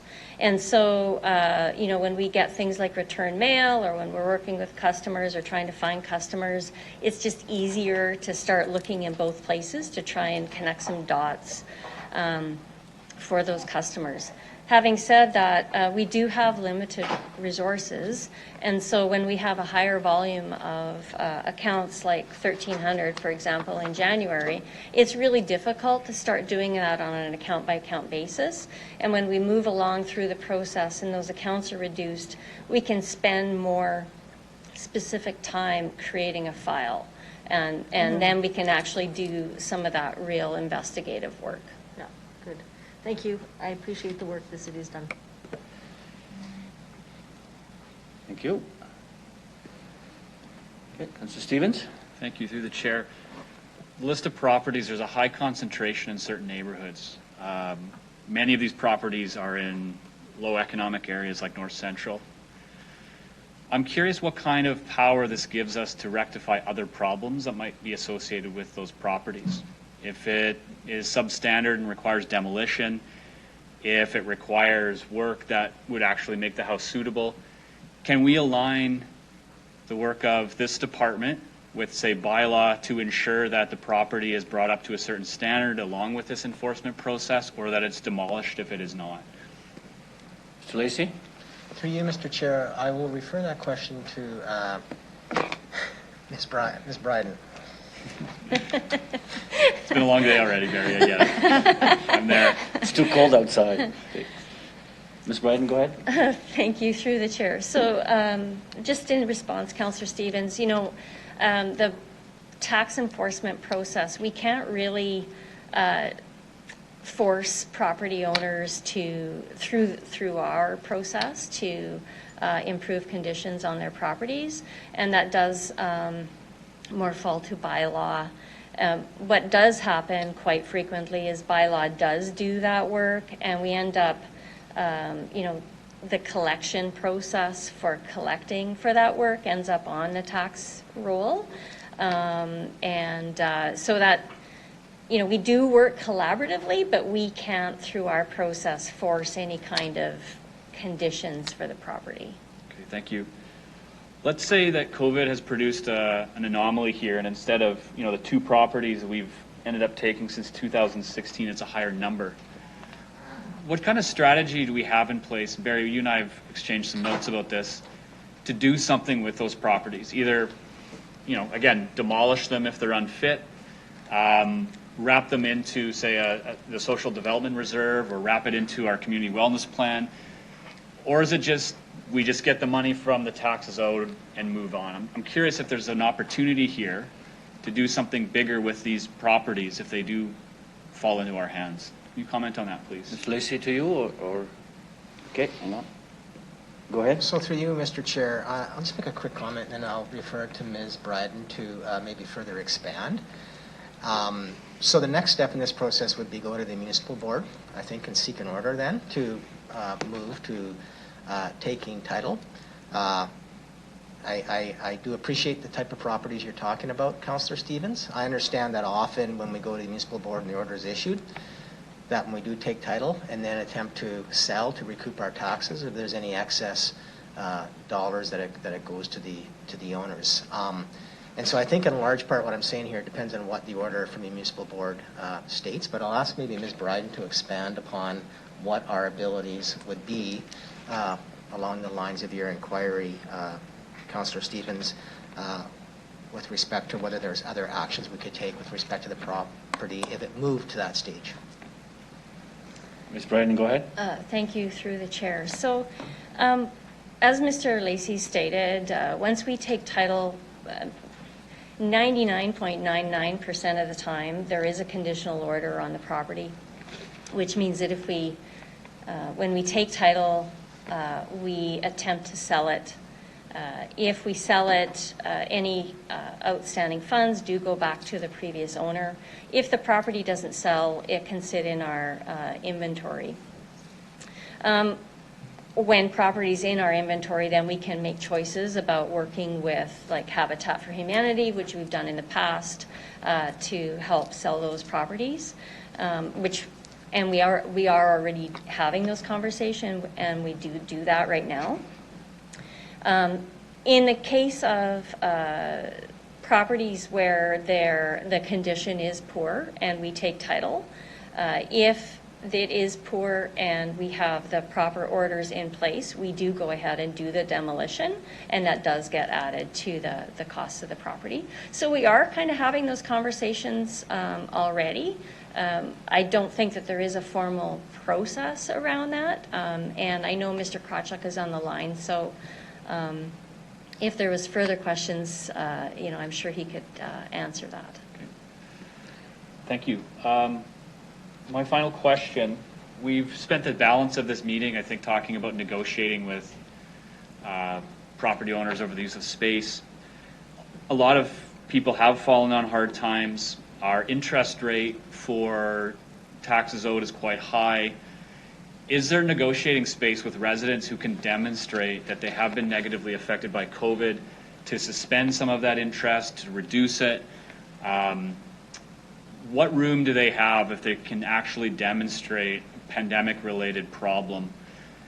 And does it fall within the power of administration to forgive, to reduce rates without council approval, or would that ultimately have to come to us?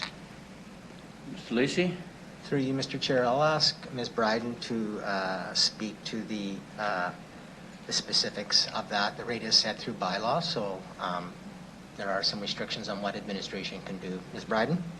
So thank you, through the chair.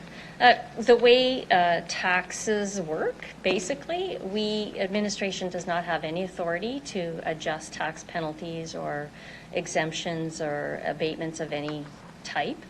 What we do though, is we are very empathetic with property owners, and as I said, at any time through the process, people can work with us to set up property tax payment plans. They do, however, include the penalty portion of the taxes that's outstanding. Okay, thank you. Okay, thank you very much. Are there any further questions? Administration? I see none. Mr. Clerk, can you start the vote, please?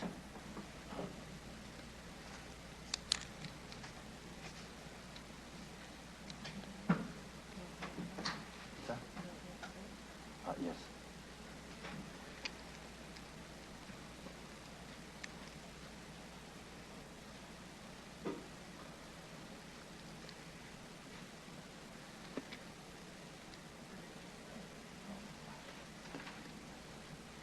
Okay, Mr. Clerk? Thank you, Mr. Deputy Mayor. The motion passes 10-0 with all members in attendance voting in favor. Thank you. Okay, we'll move on to EX 2170, Municipal Economic Enhancement Program, which is called MEEP Amendment. Can I have someone from administration to introduce the report? Mr. Lacey, that goes to you. Go ahead. Thank you. Through you, Mr. Chair. So council members might recall that the city received $30.9 million from the government of Saskatchewan under the Municipal Economic Enhancement Program, or short form MEEP. And this funding was allocated to specific projects by council at the time, and then the province then verified and approved those projects approved by council. Since that funding was received and since that MEEP agreement was signed, there are a number of external and unanticipated factors related to some of the projects that council approved. And so this report before you is seeking an amendment to that agreement with the province with respect to 5 of the projects that were identified. And the MEEP agreement does allow municipalities to seek amendments, but those in seeking those amendments, it also requires a council resolution supporting those amendments. So of the 5 projects, the first 2 really relate to timelines. The first one is the replacement of the Wascana pool, and that is to fully expend the MEEP funding related to Wascana pool, which was $12 million that had been allocated to that pool project. Will take a number of months beyond the March 31st, 2022 deadline that the MEEP funding had tied project completion to, and then as well the municipal justice building as well, requiring some additional months through to the end of June, I believe. 2 other projects that were on our list, we actually were able to complete them for less than the amount that we had budgeted or allocated that MEEP funding to. And so what we're seeking on those 2 projects is approval to allocate that unused funding to other project work that we had done in the year. And essentially what that does is it allows us to free up our own funding that we had spent on those projects to move them into capital carry forward and allow us to do actually additional projects in future years. And then the final one relates to, we had two projects where we're replacing roofs. One of the roofs that we were going to use MEEP funding to replace was the City Hall roof here. And because of COVID and supply issues, we were unable to basically get a contract in place that would allow roof replacement to occur this year. So again, we were able to complete the Glencairn Recreational Center re-roofing project with our own funds, And so what we're recommending here is we ask the province to basically amend what roof that MEEP funding will go to. Once again, that just frees up our funds then to do other roofing projects, i.e. the city roof in future years. Thank you very much, Mr. Lacey. Can I have someone move the report? Councilman Snelly? Thank you. Good questions. Okay. Stanishak, you were first. Go ahead. Thank you, Deputy Mayor. I'm really quite pleased with this report, and I'm happy to support the amendment of the timelines for the pool and the municipal justice. I do have questions, however, through the chair regarding the sidewalk conversion of the multi-use pathway on Albert Street. So it was done with less money, but I am wondering if there is any additional work planned for that multi-use pathway. There are signs that indicate that it is a multi-use pathway and that cyclists should be yielding to pedestrians, but there is no marking on the sidewalk at all that indicates, that one side is for pedestrians and one side is for cyclists. And I'm wondering if there are any plans to do that, because I think that would actually help a lot. I've heard complaints of cyclists and pedestrians having some difficulty sharing the road. Thank you. Mr. Lacey? Through you, Mr. Chair, I'll refer that question to Ms. Harlock. Okay, Ms. Harlock, go ahead. Thank you, Mr. Chairman. So yes, I believe there is markings that are supposed to be put down, and I'll ask Ms. Gazebo to go through the details of that project. Okay. Ms. Gazebo, go ahead. Morning, through the chair. Actually, as part of the design, there are no markings. As this is a bit of a new style of multi-use pathway that we are putting into place, we will monitor it, and if we are seeing the behavior like you're describing and some of the concerns come forward, that's definitely something that we can look into in the future. It wasn't currently part of the scope of this project. So the funding that was available wasn't allocated to something like that. Okay, so sorry, I'm not sure if I heard that. You said it wasn't part of the scope of this project? Yes, as part of the original design, pavement markings or markings on the pathway weren't part of the design. But if it is causing issues and something, that is something that we can monitor into the future and could be added if that clarity and that is needed for that pathway to function properly. Okay, thank you for that. Through the chair, I have seen in other cities where it's quite clearly marked what is cycle path. It sometimes is a different color. It could be green. So it's quite clear this is cycle path and this is pedestrian path. So I would really like to see that investigated. And that's the only questions I have. Thank you. Thank you. Councilor Mancinelli, go ahead. Thank you. I just wanted to mention that looking at how this came about, the innovative use of funds as we approached the pandemic. Within this paper, 10% under budget for the permanent pavement markings. And the biggest piece of it is the fact that we're replacing the roofs on assets and not putting tens of thousands of dollars worth of repairs to be torn up 2 years from now. Thank you very much for this. This is exactly what we need. I really appreciate it. Full support. Thank you. Any further questions? Comments? Okay, I see none. Mr. Clerk, can we start the vote, please?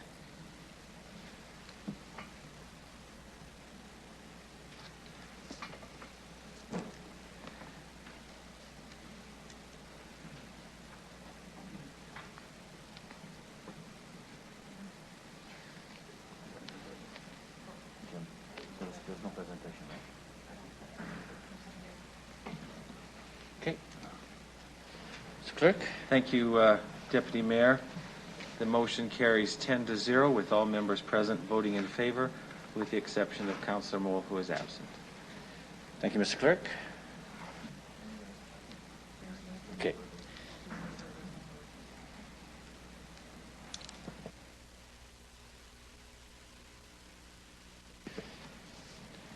Okay, thank you very much. We move on to consider EX 2171, 2022 budget update. Can I get someone from administration to introduce the report? We'll go to Mr. Holden. I thought it only fair that we give Mr. Lacey a short break. Okay. So obviously council does a lot of very important work throughout the year, but I always believe that one of the most important conversations that council has with the administration is around the development of a budget on an annual basis. So the presentation today that we'll provide to Exec Committee is an update on our 2022 budget development process so far. Each year, obviously, the administration, the executive team, Mr. Lacey and his team, all of the directors, we go through a budget call and we prepare a budget for council's consideration. Really important to reinforce that no decisions are being made today, but we are looking for input and direction and perspective from committee, because we will take that away and consider that as we continue to further develop the budget. So the budget is being developed in an environment of continued uncertainty regarding the future of COVID-19 and the impacts that we anticipate will continue into 2022. And although we feel there'll be less impact of COVID in 2022, I think it's safe to say that we're not out of the woods yet. So there will be reduced revenues due to lower utilization rates for some city services. And two that are quite obvious that we've experienced throughout the pandemic is the effect on transit, paratransit, and recreation. So residents and businesses are facing economic and social impacts. And in developing the budget, obviously, we look at our OCP, our master plans, the direction that comes from committee and council throughout the year. And I think this council has been very clear in setting some priorities that are important to council, that are a direct reflection of what's important in the community. And those are energy and sustainability, community safety and well-being, growth and economic development, and investments that improve or enhance the quality of life, and investments in infrastructure that allow us to continue to deliver reliable city services. So the budget in front of you has a number of investments that are focused on advancing city projects and city initiatives in that regard. So where we're at in terms of our general operating budget for 2022, you're going to see a mill rate of 4.85%. Mr. Lacey's going to walk through the detail of that. We're going to have a conversation about the utility operating budget. And we've had recent conversations when we've discussed affordability about the long-term sustainability of the utility and what a mill rate requirement is. And we've proposed 3% coming up in 2022. And then, of course, council's already had a discussion about accelerating the lead replacement program, and that adds 2%. So you end up with a utility operating increase of 5%. So it's always important, obviously, that we look at the cost of maintaining current services. So it's really that status quo in terms of delivering the services. And then what are we able to advance in terms of growing our community? So Barry's going to provide the summary overall. And then obviously we'll come back and just have a conversation about kind of the timing of budget and the approval steps in terms of budget, and then we'll answer any questions.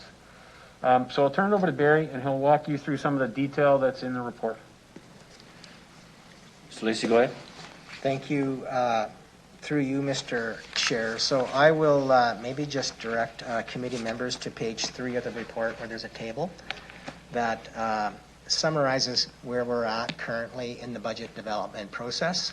Just to echo what Mr. Holden's indicated, we have mill rate increases in there. I just very much want to make the point that these are really there just for information and to hopefully help facilitate discussion. And I fully expect coming, out of this discussion and input that committee provides us, as well as additional budget development work that we're doing, that the preliminary mill rates here are likely to change as we move to final budget development. So on that table in page 3, we tried to summarize where we're at in our budget process into a number of buckets. And so we have one bucket referred to as status quo. And so I just will walk through quickly those items. So with respect to revenue increase, so revenue increase with no change to the mill rate and no changes to fees and charges, we're anticipating to see revenue increase by $4.3 million. And that $4.3 million increase is really driven by first off, just a natural tax growth that we see. So as new buildings get built and are assessed and property taxes are applied, you see an increase in revenues due to that. And we're expecting that to be about $2.1 million. We're also projecting to see an increase in our investment income of $2.5 million as we fully implement our new investment strategy and policies that Council's approved. And then we expect to see general increases in revenue and other revenue lines of about $1.8 million. Those increases are offset by an anticipated decrease in the municipal revenue sharing grant that we receive from the province. And we expect that decrease to be $2.1 million in 2022. And this is just solely related to that grant. Council members might recall, is just a percentage of the PST the province collected. In the previous year, COVID obviously had an impact on what the province collected. And so when you do the calculation, it's $2.1 million less for us. And so when you net all of that out, it's a $4.3 million increase. Expenditures related to this bucket of status quo. So essentially these are expenses that we believe are required to basically maintain services and the services that we currently deliver. Overall, that increase is projected to be just under $4.7 million. Two big items in that bucket. One is increase in salaries and benefits that we've placed in the budget, which is about $2.3 million. We've also included here increased contributions to capital. So we do move money out of the operating budget to fund the capital budget. And we've had a goal of increasing that amount we move by 3% a year. And so our 5-year capital plans have really been built, predicated on us increasing that transfer by 3% a year. So we've included that in the status quo bucket, and that's about $1.7 million. And then we have a number of other expenses, ins and outs, that net to $0.7 million, which gets you to just under $4.7 million. And then finally, we have the stadium dedicated mill rate of 0.5% and the recreational infrastructure program mill rate of 0.5, which from a dollar perspective equal $2.6 million. For illustrative purposes as well, because the Regina Police Service budget is part of the overall budget of the city, we haven't received their budget yet for 2022. That is reviewed and approved by the Regina Police Board, Commission Board. And I expect that will be released shortly, and they'll have an opportunity to present in front of council in November. So for a proxy, we've used what the increase was last year, which was $3.5 million. So this will change based on what the police board approves, but it's probably a good proxy with respect to what's anticipated. And then we have this third bucket, which is advancing city priorities and strategic initiatives. And so there's a number of projects there that have either been previously approved by council and administration has been directed to include it in the 2022 budget, or it's been referred, items have been referred to administration for it to be considered as part of the 2022 budget. And then coming out of the budget process that Mr. Holden referred to, where we have an internal process, there were a number of business cases that were brought forward into administration that we felt would merit at least consideration and discussion about advancing what we believe are this council's priorities moving forward. And so while it's summarized on page 3 of your report, if you go to page 5 of your report, those items are detailed in further detail. And in total, those equal $6.6 million. And so As a result, when you add them all up, you get to that $13.1 million overall net increase where we're at in the budget process currently. And then on top of that, there is a one-time impact that's not reflected in those numbers related to COVID. So you might recall we budgeted $12 million impact for the current year. We do expect that one-time impact to be less next year. Currently, we're forecasting that to be $4.6 million. That does not include that reduction in the municipal revenue sharing grant. So this is primarily related to lower utilization of transit, recreation, etc. So we'll get less revenue there. So we've estimated that will be about $4.6 million. And right now, where administration is looking to fund that, because it's a one-time impact, to look to find it through one-time funding sources such as reserves. So that, I think I'll just leave that for now on the operating budget side of things.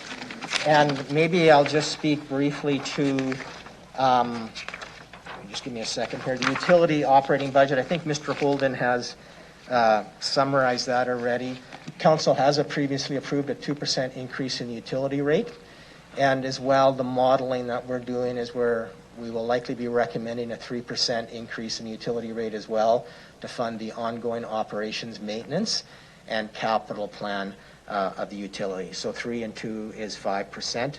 We are currently contemplating only recommending a 1-year utility rate increase. Previously, we had a 3-year rate increase. Why we're only proposing to bring a 1 year forward at this point in time is, as council is aware, in 2023, 2024, we'll be moving to multi-year budgeting, and at that point, we'll recommend multi-year utility rate increases.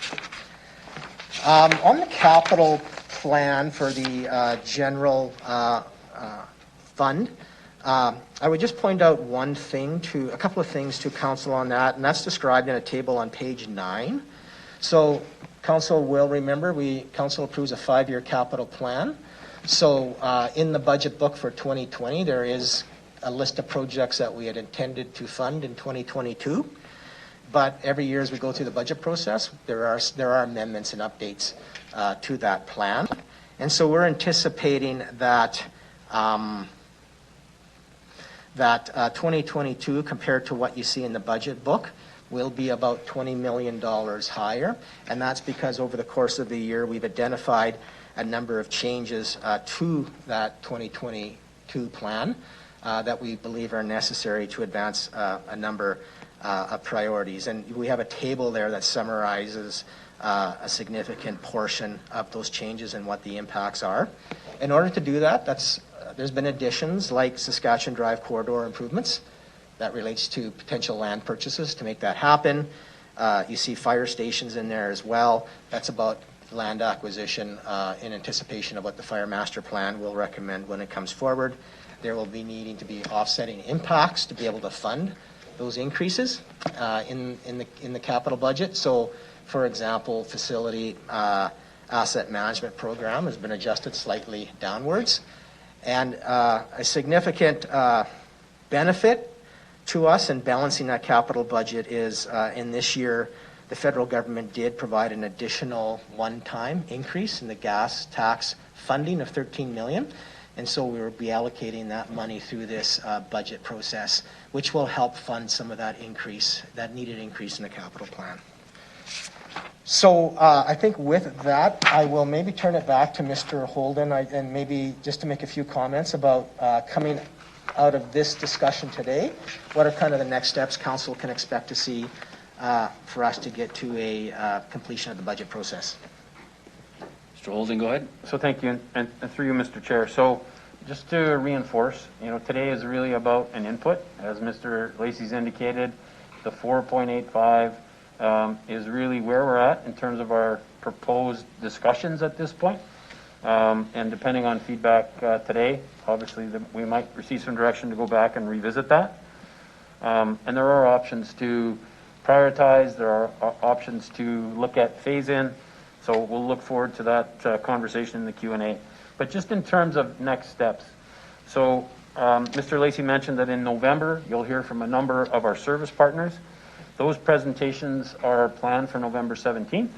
So you will have the Regina Public Library, you'll have REAL, You'll have EDR come forward and present their budgets, as well as the Provincial Capital Commission. The public release of the budget will occur in late November. We're just finalizing kind of the time frame for the public distribution or announcement of the proposed budget from the administration. But we are scheduled, council, December 15, 16, and 17 to deliberate and approve the proposed 2022 budget. So we want to make sure that obviously we put the budget out publicly a minimum of 3 weeks, so that, you know, organizations and individuals have an opportunity to review the budget. If they choose to be a delegation at the budget deliberations, they have an opportunity to do that. So, you know, last year was a bit different in terms of, you know, a newly elected council, and we pushed budget approval into the new year. Our regular time frame is to get the budget approved prior to year end. So that's kind of the time frame over the next month and a bit in terms of getting the budget out publicly and then for deliberation in front of council. So with that, the entire team will be prepared to answer any questions that committee may have. Okay, thank you very much. Can I have someone move, receive, and file the report? Councilor Zahedniak, I think you got the floor first. Go ahead. Thank you.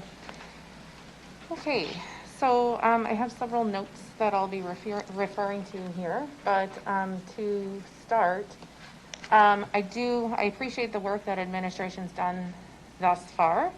I do think that the potential budget increase of 4.85% increase to the mill rate is too high. So I think this gives us the opportunity to make some adjustments. I do want to say first that I don't think it sends the right message for us to assume for our budget projections that we'll have a similar increase for the Regina Police Service that we had last year.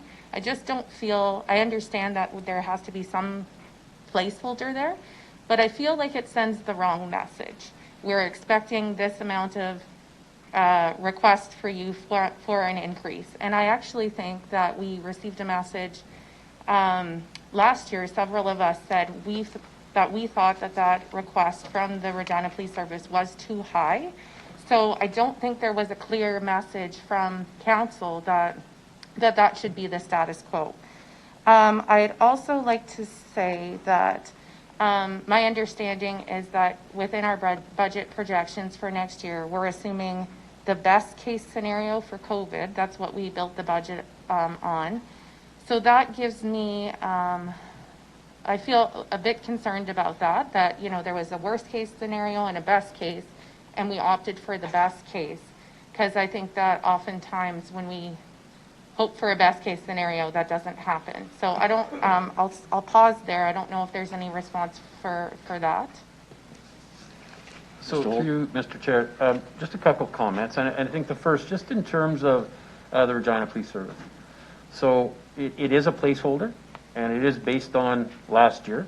Obviously, the Board of Police Commissioners debates the police budget, and that gets referred to council. And, you know, just in terms of the process, the police will come, they'll present their budget to council, it will get tabled, and it'll be discussed in December, along with, you know, municipal budget and all of the partner budgets. And council has the authority to not approve the budget and refer the budget back. So, you know, just in terms of the governance process, that's where the RPS budget lies. So once it's been presented to council and approved by the police commission, then of course we have an official number to include in the budget. So those discussions and those deliberations will occur in the coming month. The other piece is just on you know, the assumption around COVID and, you know, best case, worst case.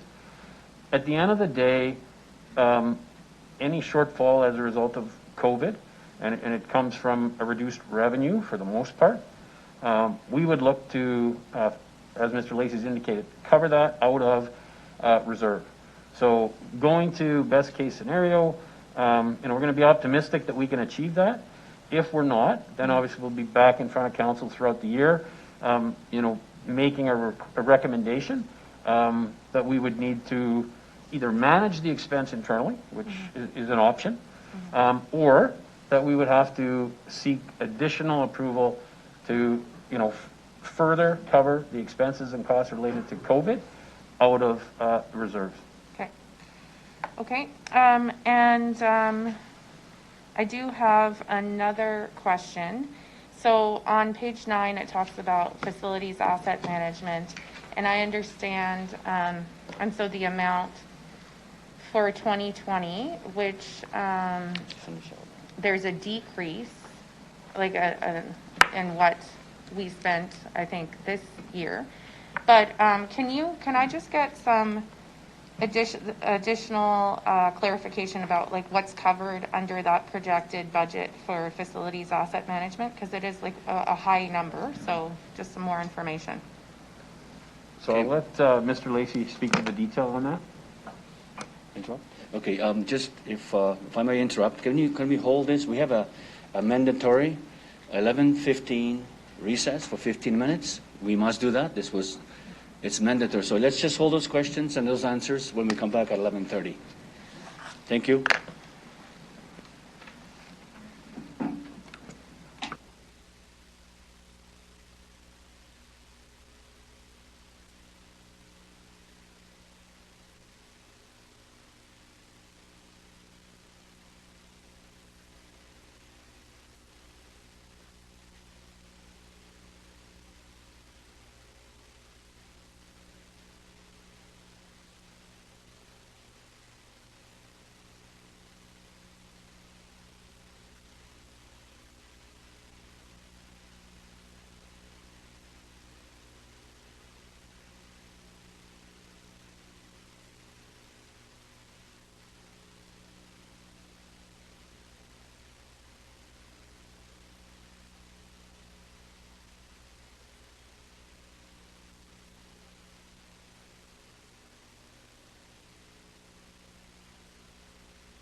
Sorry.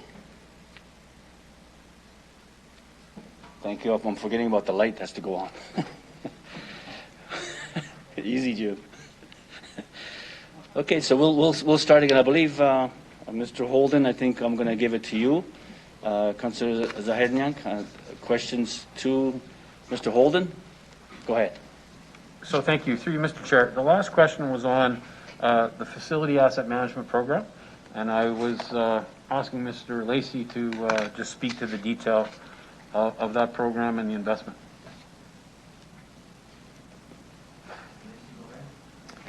Lacey, go ahead. I got you on. Yep. No, thank you, through you, Mr. Chair. So the facility asset management program is really a program whereby we invest money into our existing facilities to keep their condition current and to ensure that we maximize their useful life. So within this, there are a number of projects that change every year depending on what is being expended. And I will ask Ms. Bizdell if she could touch on some of what's planned for in the 2022 budget that would be funded out of this program. I just would make a couple of comments for awareness for council members, new council members, is that back in 2016 we did a review of our assets and then condition of our assets and what type of investments we should be making to ensure that we're maintaining our assets in an appropriate manner. And at that point in time, we felt that we should be expending about $15.7 million a year to maintain the asset base when we did that inventory in 2016.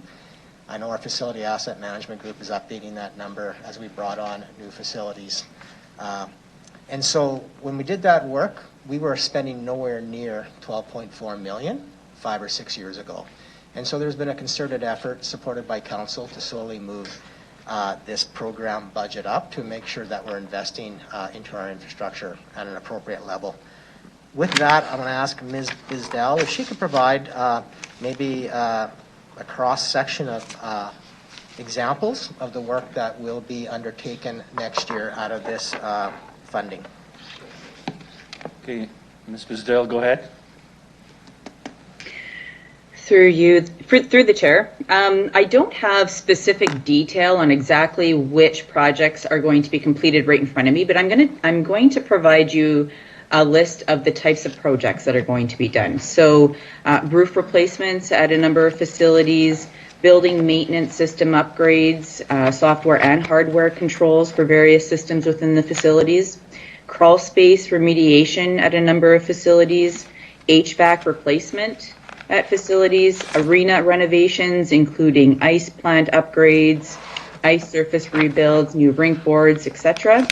Indoor pool water treatment system upgrades, life safety improvements to the facilities, fire alarms, elevator upgrades, emergency generator upgrades. So it's a pretty high level. I don't have the specific locations of where these upgrades are going to be happening at, but that is the type of work that is funded through the Facility Asset Management Plan. And I do just want to add that further to what Mr. Lacey had indicated, when the Corporate Facility Master Plan was done, there was infrastructure gap, I would say, a deficiency of $137 million in deferred maintenance. So they did recommend $15.7 million a year to bring our assets to the condition assessment that is recognized in the master plan. We haven't hit 15.7 million yet, and so of course what happens is by reducing that money and deferring it out, there are things that don't get done, which sometimes has an implication to our maintenance budgets. Okay, thank you. As a follow-up, so for whatever work is done with the facilities asset management, considering that the energy and sustainability framework will be coming forward at the end of this year, and it will have directions of how we should be, like what sort of upgrades we should be considering for our buildings, do you think that some of that work could fall within the scope of facilities asset management? Through you, Mr. Chair, yes. I'll ask Ms. Bizdell to make comment. Okay, Ms. Bizdell, go ahead. Through the chair, yes, great question. We are currently monitoring 50 facilities for energy, power, gas, and water use. There will be recommendations, and there is in the 5-year capital budget to implement some of those upgrades. However, within the facility asset management funding, those upgrades, whatever upgrades need to be happen, will also have to be in alignment with our energy and sustainability framework. Okay. Okay, so that brings me to my next point, which is there is no dedicated money set aside in this recommended budget for the implementation of the energy and sustainability framework. And while I know that document is in the process of being developed, we do expect the plan is for us to see a draft of that by the end of this year. And we know that that this is not something that we can just take our time to implement. We're behind where we already should be. That's already been presented to us on council. Last night there was a community forum for the energy and sustainability framework. Mayor Masters was there, I was there, I'm not sure who all was there.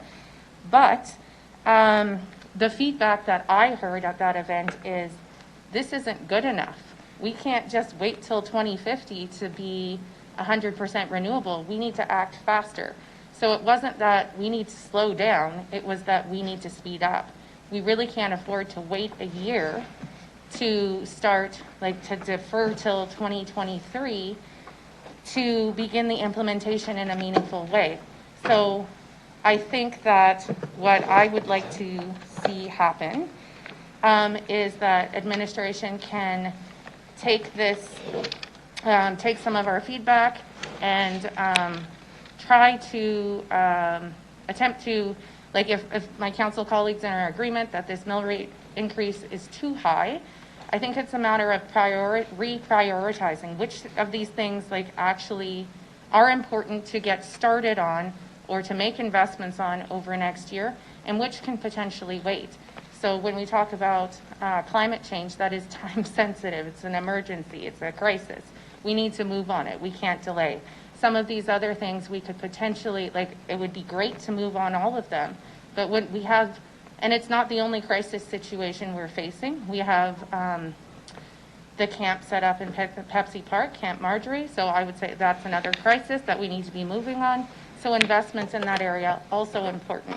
So I think some sort of prioritization of which is a crisis or emergency type of situation, and which are things that, yes, we want to invest in, but actually could potentially wait or be phased in over a multi-year approach. So I'd be in favor of that as well. I don't know if administration has any comments to response to my comments. Lacey? Through you, Mr. Chair. So thank you for those comments.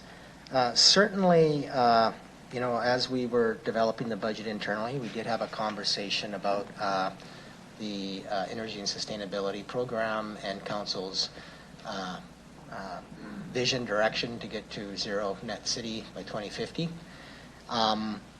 Ultimately, at the end of the day, where we landed on that, but certainly open to perspective and direction here, was that you know, the plan had not yet come forward, and it really would have been a placeholder in the budget. And we felt that the plan, we should wait for the plan that's coming forward with respect to then having a better sense of the type of investment that would be required, and in future budgets, ensure that we, that after discussions with council, after that plan came forward, that we would ensure future budgets, you know, reflected that direction. So it was a matter of trade-off and the amount of information we had at the time. And, you know, with respect to where we're at right now, the decision was not to include it in this preliminary budget at this point in time that you see. But certainly, that's why we're here today, to hear perspective. Okay, thank you. That's all I have. Thank you. Councillor LeBlanc. Thank you. Yeah, just two comments following up on Councillor Zahidniak's question. So one is, I would also appreciate seeing a placeholder for the energy and sustainability framework in a draft budget. I appreciate there's some speculation. You know, what amount of investment is that person sixth most concerned about sustainability likely to put forward in 2022? That's a bit complex, but I would appreciate seeing some placeholder. The second, I would appreciate any work if the administration can do ahead of time so we're not doing it on the fly, is in the anticipated request for an increased RPS budget of about $3.5 million. Essentially, are there other ways we might spend those funds to get at community safety and so on? And so any sort of availability to put up two, if I can put it, competing visions to respond to social crises, I think would really help our deliberations, both, well, for folks on both sides of that discussion. So I'd appreciate that work if that's something you folks can undertake. Thanks. But it all looks great to me, actually. Thank you, Councillor LeBlanc. Councillor Stevens. Thank you. Appreciate the budget. It's very much focused on urgent needs now, as well as long-term investments into the community by way of programming as well as capital. I think there's going to be a push to suggest at least that we defer, draw out, or delay certain projects, especially capital projects. I'd be opposed to that, and I would like some feedback on the estimates in terms of what we might foresee in the near future in terms of inflation. And we can kick the can down the road all we want. Is it going to get cheaper? I would suggest no. Do we have any forecasting in terms of what might capital projects look like next year, the year after, given the inflation rate and the propensity of cities and governments to want to spend more money working out of this pandemic? Mr. Lacey? Through you, Mr. Chair, great questions. As you look at the capital plan and what inflationary impacts there might have on that, it doesn't necessarily follow CPI. It depends on what the demands are out there. I do know, and maybe I'll ask Ms. Bizdell if she could just comment further from actual experience, but it's my understanding that there has been pressure on the budget, and so the City Hall roof, that was simply because the product wasn't available. But subsequent to that, I think what we've heard back now is it is available, but the price is substantially more than what we initially estimated. And I think we're probably seeing that generally across our contracts. I think the real unknown is, where are we at 2 or 3 years from now? And, we all hope that COVID diminishes and that we see businesses across the world get back to regular production. Some of the issues we see in the paper with respect to logistic issues and transportation of goods tied to COVID drive up price increases. So I think it's a fair comment, Councillor Stevens, that we are seeing overall price increases. What that means 2 or 3 years out, I think is challenging really to know. But maybe I'll ask Ms. Bizdell if she has any additional comment on what we're seeing currently and what she might be hearing from the industry with respect to what expectations are looking out a few years. Okay, Ms. Bizdell, go ahead. Through the chair, that is a great question. It is something that we have been faced with this year specifically. Our budgets, our pricing has been coming up substantially higher than our budgets. And it is really due to material supply, I would say. We don't have really good information on what that is going to look like into the future, but we are anticipating costs to go up. But I think Mr. Lacey really captured it well in his explanation, but we don't have anything concrete to say that it's going to be 2, 4, 10, or what percentage it's going to be. Okay, thank you.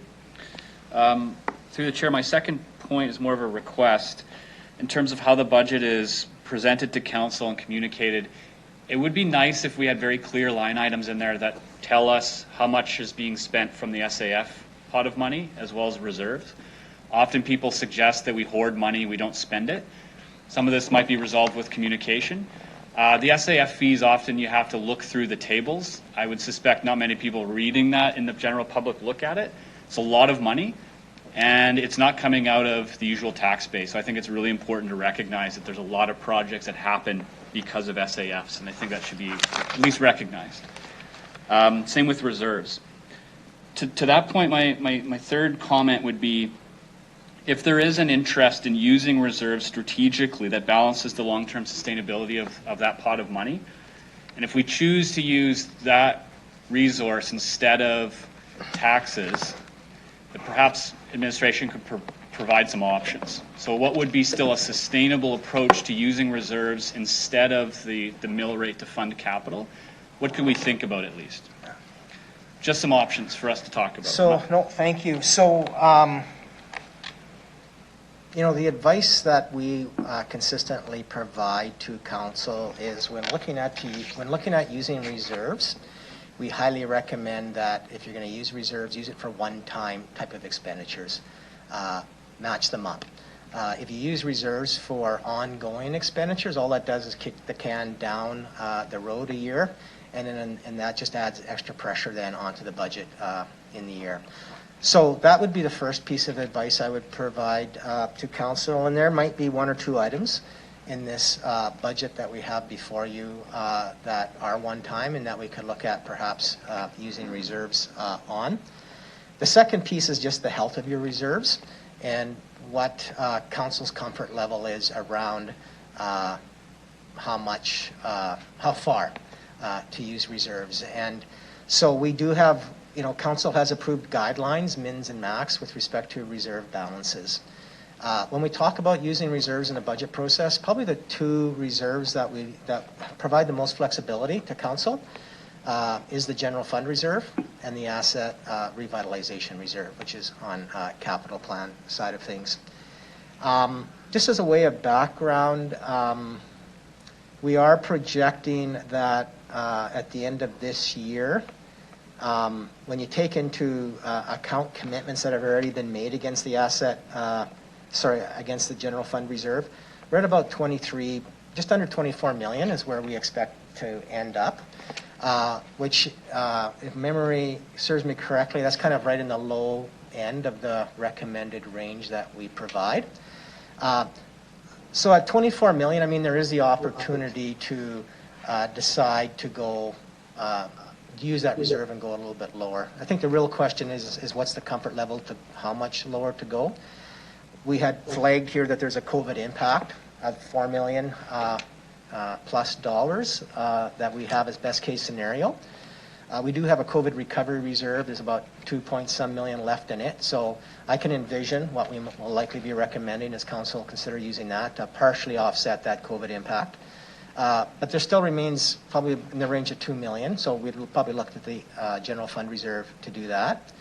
The Housing Incentive Program has never had an ongoing sustainable funding source, and we are proposing that we slowly address that by putting a base funding amount each year for the next 4 years so that it is funded in the base.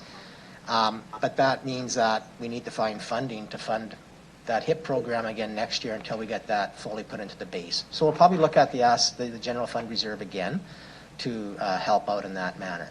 So, when we start doing that, we're probably getting down to closer to 20 million that likely we'll be bringing forward. And so I think the question to council then would be, what's the flexibility if you want to, for example, the sidewalk, accelerating the sidewalk program there that I think was around 2 million. We could look at, that is kind of one-time funding, we could look at funding that out of a reserve or maybe out of the asset revitalization reserve as an example to do that. And so that is something that we can certainly look at, and the trade-off is then how much flexibility is left to council. I can't recall how much is left in the asset revitalization reserve, but that balance, I don't want to give a number, but it is. I think it's in the range of, and maybe Ms. Schultz has it, so I'll ask her to look that up, and I'll just ask her in a second here if she has that number. We could look at using that fund. What I would flag is, in the 10-year recreational capital plan, we had planned on using the majority of that fund to help fund the potential indoor aquatics facility and help putting funding aside so that we could advance that project. But those are trade-off decisions that we certainly could bring to council for consideration as part of the budget. And maybe just putting Ms. Schultz on the spot, if she has the asset revitalization number handy, maybe I just ask if she could share that. Ms. Schultz, go ahead. Thank you for the question. And through the chair, the asset revitalization at the end of 2020 had a closing balance of $14.6 million. And the reserve minimum and maximum are $500,000 up to $30 million. So it is below, or it is above the minimum, but within the total limit. And it is anticipated at the end of 2021 that we would still be around the $14 million range in ending balance. Thank you. Thank you. That's very helpful. Hang on a second. Mr. Holden, do you want to comment? Yeah, thank you, Mr. Chairman. Just an additional comment, and Mr. Lacey always, we need reserves as those rainy day funds to take advantage of, third-party funding from either the federal or provincial governments. And one thing that we are uncertain about is, much like MEEP funding, it was put in place as a stimulus to drive economic activity and employment. depending on how, the country and the province recover from COVID, there may be some additional opportunities for, infrastructure funding, stimulus funding that then, we would look at our reserves to potentially make our contributions. So it's just another consideration. It's an unknown, but I think we can expect that there will be some additional investment beyond current infrastructure funding as the country moves to recovery. Thank you. My next point reflects what I've heard so far. It would be helpful leading up to the budget process if administration could give us options and implications for sustainability framework type projects. I suspect that group, like every other department in the city, put forward requests. That's thrown into the hopper. Priorities are set. But if council wants to make a determination on whether it spends now or waits, perhaps it would be useful to put it on our plate. So what could we actually feasibly do? We are going to put money into the community wellness plan, which isn't yet complete. I'm thankful for that. Perhaps we can do the same thing for the sustainability framework. So perhaps we could just deal with that as a council. It would be helpful to see those options and how we might be able to spend them. I'll leave it at that and let others have their say. Thank you very much for this. Thank you. Okay, where we go next? Councillor Stanechek, you on? Okay, thank you, Deputy Mayor. Some of my questions have been dealt with. I really appreciate receiving this information, and I agree with a lot of the points that have been made already regarding the police budget and sustainability, to make sure that we can have something in the budget for sustainability. I'm also wondering, sometimes the specific items in this report do identify if it's a one-time spending, and sometimes they don't. So I think that would be helpful as well. Some of it will be ongoing costs, and I would like to have that identified. One thing that's in there, it's a very small amount, and I was really pleased to see it, was the Indigenous Artist in Residence. It's only $75,000. Is that going to be an ongoing project, and can you say anything more about the project? Through the chair. Mr. Lacey? So through you, Mr. Chair, I will, if this was advanced and approved as part of the budget, I do believe it was ongoing, but I'll ask Ms. Hauerluck if she wishes to make any further comment. Through you, Mr. Chairman. So yes, it is an ongoing ask, and the program is that an Indigenous Artist in Residence program be established, and then through this program, the Cultural Development will contract an Indigenous artist to work with staff members of the public. The residency will accumulate in a final piece that will be accessioned into our civic art collection and permanent collection, and will be available for display in city-owned buildings and facilities, and will have the opportunity for interpretation and programming. So this is our opportunity to really amplify the voices of local Indigenous artists, provide meaningful employment for artists in a time of great uncertainty in our cultural sector, and to build the understanding around our Indigenous cultural heritage. Okay, thank you. Through the chair, another point regarding the sidewalks that was raised. I would support it being over 2 years, even though I do know that there is a huge backlog.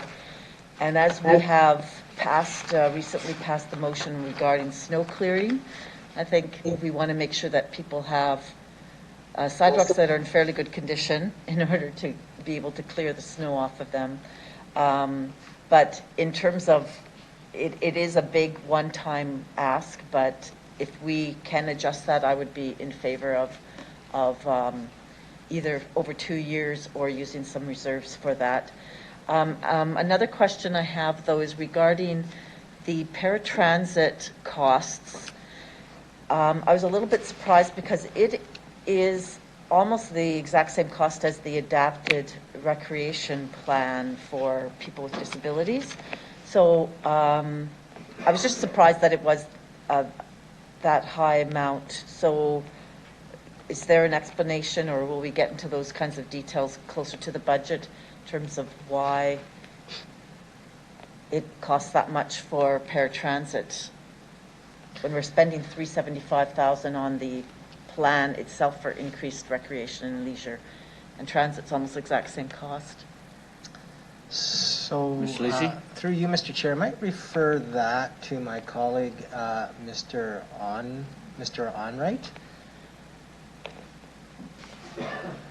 Mr. Onright? Thank you. The 375,000, there's a capital component to that and 2 additional buses, which is $280,000. So it would be a one-time cost? Well, there'd be... Partially?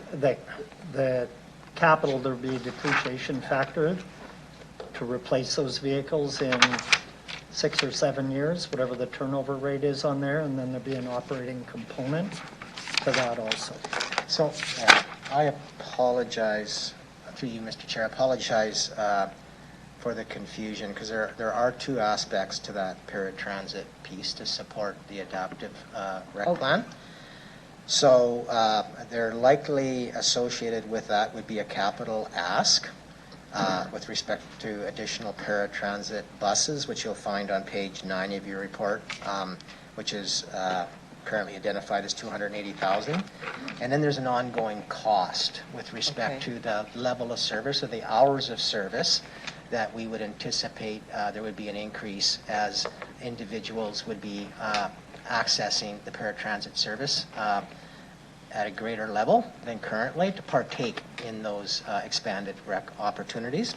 And so that is paid through our through a contract that we have with the paratransit service provider on the operating side.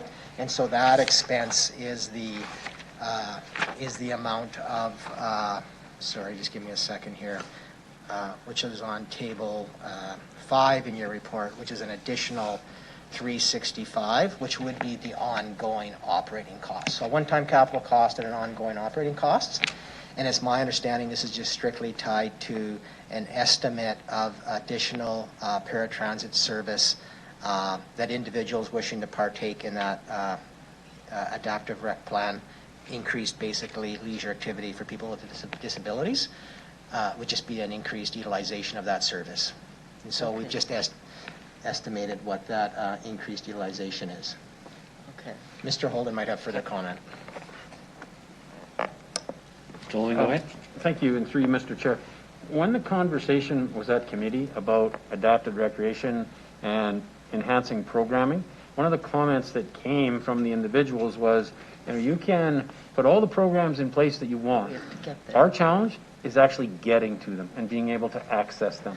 So it's not just about additional programming, it's making sure that we are providing a service so that the folks that need these programs and services and get the enjoyment and the satisfaction, and it's about inclusivity, we're making sure that they have an opportunity to participate. So that's partly why we have the increased costs that seem to be almost in line with we're expanding the program and we need almost as much money on the paratransit operating side. It's purposeful. Okay, thank you. I have no other comments. I was going to ask about the potential for additional federal, provincial funding for specific aspects of the budget, but Mr. Holden kind of referred to that. That's always a possibility. So thank you for pulling this all together. Thank you. Thank you. Okay. Councillor Shaw.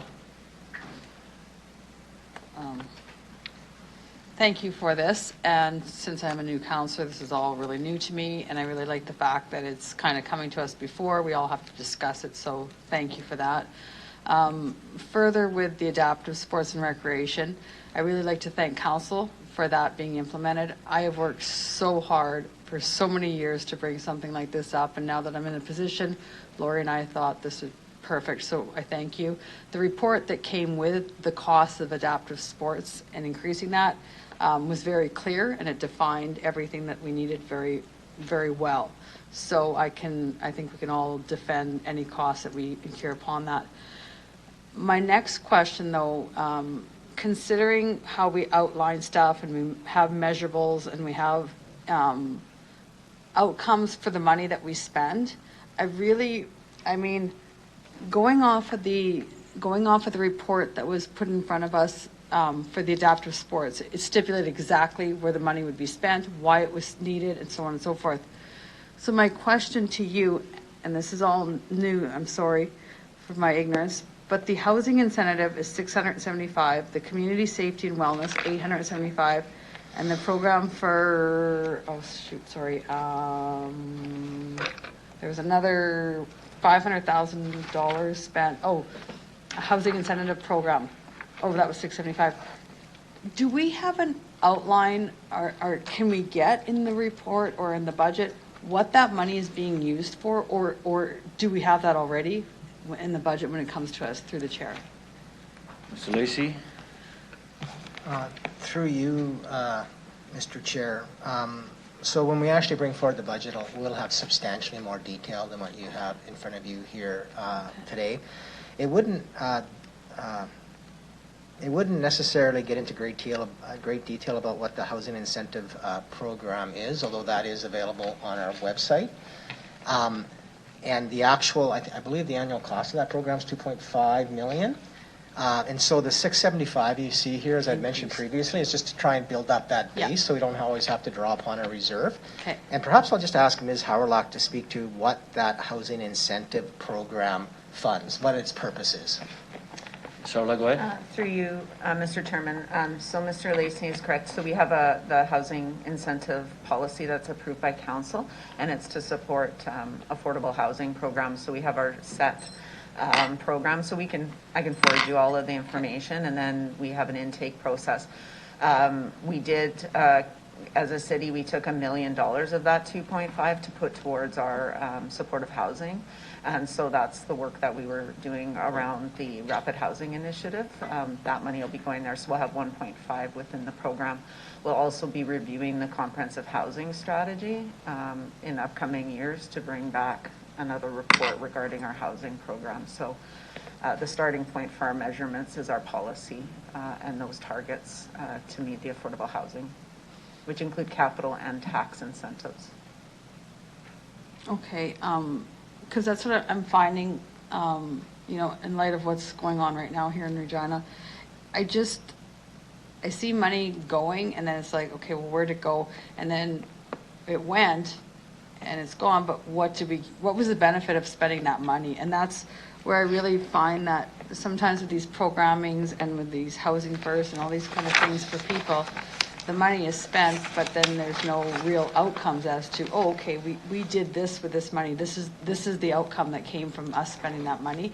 And I would appreciate knowing that for myself and as a taxpayer, since, just going off of the adaptive sports exactly, we didn't just put money into creating more sports for people with disabilities. This was where the problems were, and this is where we put the money to make sure that we solve that problem. So I appreciate that going forward. Thank you. Thank you. That's all. Okay, thank you very much. Councillor Hawkins?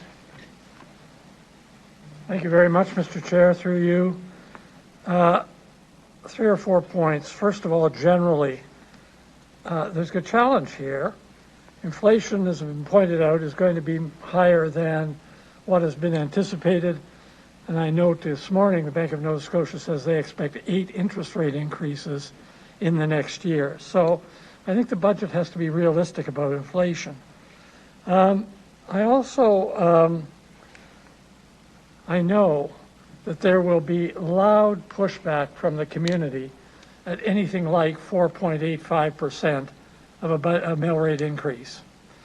So you have a dilemma here. We've got good programs that cost money. We've got inflation rising. We've got COVID going, and we've got to pay for it.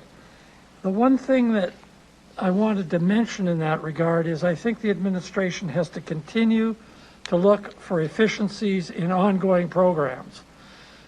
I remember that the number was 15 million for the last 3 years of efficiencies that were found internally. I don't think that that effort can stop. Indeed, I think it has to accelerate.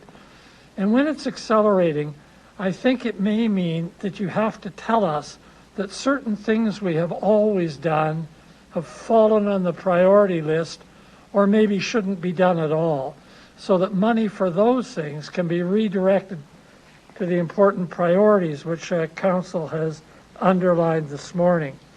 That by way of general comment. More specifically, I'm pleased as I read this proposal that you've heard Council in a number of important priority areas. For example, the community wellness plan is absolutely central. The recreation plan for people with disabilities, absolutely central.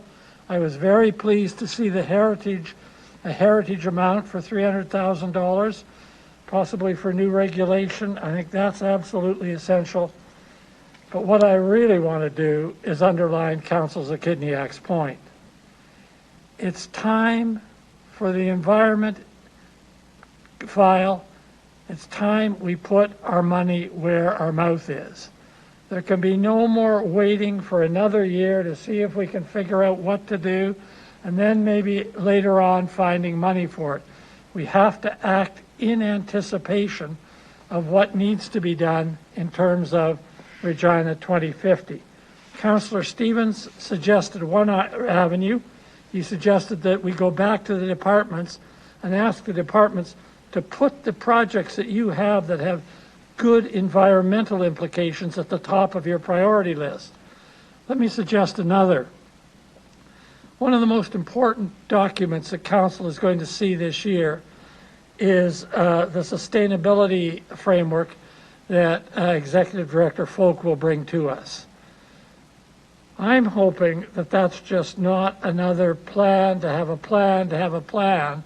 I'm hoping that it is not only a framework, but a framework full of specific environmental measures and programs that the city can take. Now that plan is due, I guess, by December, which is 6 short weeks away.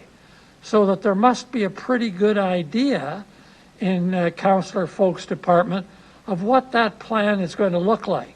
And I want to encourage the budget folks in the city to read even her first draft or her second draft, to read where that plan is going and already attach numbers to make those specific projects real in 2022.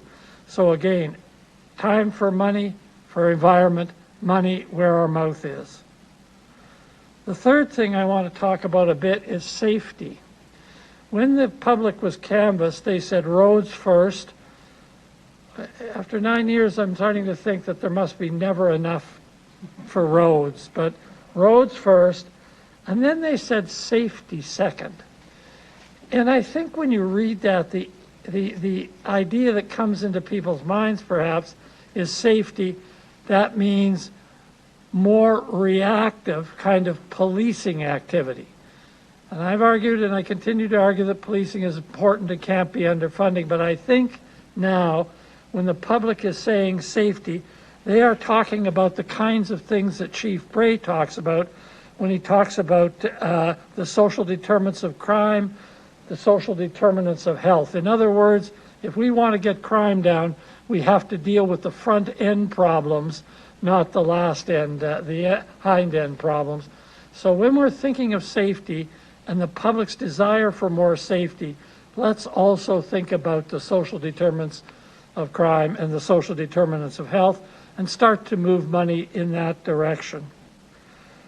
Finally, I want to just mention the reserves. We've talked on council a number of times, and city manager, Mr. Lacey today have mentioned this. We can't drain the reserves to solve our budget problems. It's like chopping off your arms and legs to improve, I don't know what. We've got to preserve those reserves for things like opportunities that come up, for things like matching requirements for federal money. So one of the things I'd like to see in the budget is a recognition that we aren't just going into reserves willy-nilly to solve problems. We have a plan for reserves that makes sense. If you've got a plan, if you can protect your reserves, then perhaps you can use reserves in a realistic way, in a one-off way to solve difficulties. I appreciate the clarity of the document we got, and I appreciate the fact the administration looked for our early feedback, and I recognize as well that this is a first stab, that in many ways the difficult decisions are now just starting to take shape. Thank you, Mr. Chair. Councillor Hawkins, thank you. Councillor Bresciani, go ahead. Thank you very much, Deputy Mayor. Thank you to administration for the information. It's easy to read, and I appreciate that. I appreciate the response from the public and their priorities, which you've indicated and highlighted at the very beginning. I would add on to public safety. When we hear from police or from the residents, we know that safety in our community is a priority. And safety means different things to different people, different things to different communities. But it's safety in their mind. And so I appreciate that piece, and that's something that I think as a council we need to listen to.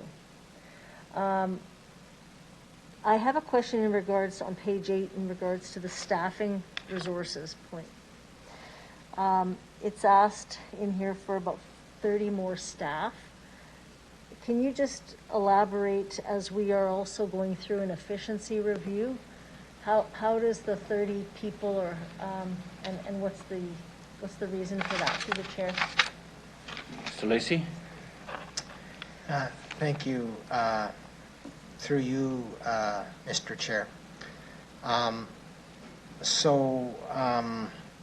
Where we're right now, when we look at the programs and the initiatives that we have here, kind of in this preliminary piece, there are staffing resources associated with them, and so right now the estimate's around 30. If I recall, about 2/3 of those are in that city priority strategic initiative piece. So right now, for example, in the community safety and well-being plan implementation, my recollection was there was a number of FTE associated with that to implement that plan. I think there's still work to be done about whether or not you implement that plan internally or whether you use external resources to do it. But there was a significant number of FTEs associated with that. I recall, I think the adaptive recreation plan is an example to really implement that, move it forward, make sure that programming's in place. There was some personnel resources associated with that as well. And then when you look at the some of the other priorities that administration's advanced with respect to the business response team, really we don't have any dedicated resources around that piece right now, and so those funds would actually go towards staff funds as an example. Same with the heritage conservation policy. So some of these new city priorities and initiatives do have FTE resources attached to them, and so that's a part that makes up that number. There are some additional resources tied to the what I would call the status quo. For example, we do consider status quo when we take on additional space, as an example, park space. If there are additional resources because we have more that we're doing there, we'll look at that. But I guess the short answer is, some of these initiatives that we would be looking at advancing do require people to advance, and so the FTE number is just reflective of that. When we come out with the actual budget, when we've done further analysis, that will be provided in much greater detail with respect to how we see some of these resources being spent, and if there's FTEs associated with some of these specific initiatives, we'll be very clear around the number of FTE that we're contemplating. so that we can have a further in-depth discussion around that if council so chooses. Okay, Mr. Holden, you have further comments. Go ahead. Yeah, thank you. And through you, Mr. Chair. So I just want to make some comments just about efficiency. And of course, you know, Councillor Hawkins, you want to make sure that the administration is focused on efficiency, looking at opportunities to reduce our expenses. And a big part of that is looking at how we deliver our business, how we deliver the services, and really, you know, challenging that status quo. And I think we've had some conversation today that clearly council is looking for the administration to take some different approaches and not just, you know, fall back to, well, that's the way it's always been done. There is definitely sensitivity in terms of adding staff at a time when we are having a third party do an efficiency review on 6 of our service areas, which council will see a report in December prior to your budget deliberations. So we are focused on efficiency. We will continue to drive efficiency and look for opportunities to reduce our expenses and drive revenue where we can, although we all know that we have limited legislative authority to create new revenue opportunity.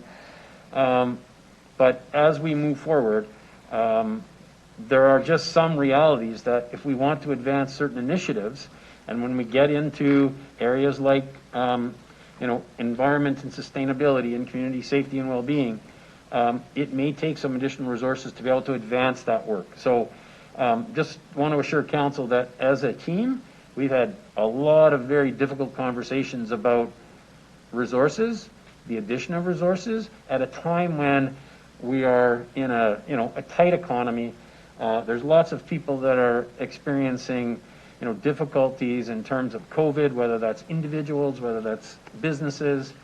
So when we come in front of you, to Mr. Lacey's point, we'll be very clear in terms of why we're asking, and to Councillor Shaw's point, what's the outcome that will be achieved. So you will see, you know, strong business cases in terms of this is the need, this is the outcome, and here's how we're going to measure success. Thank you. That timeline clears it up. We'll have that information in December, so that's clear. Thank you for that. I was happy to see the sidewalk connectivity. I think that's something that council has been asking for years. We've heard from many residents. Again, that's very difficult if there is no connectivity. I do want to ask about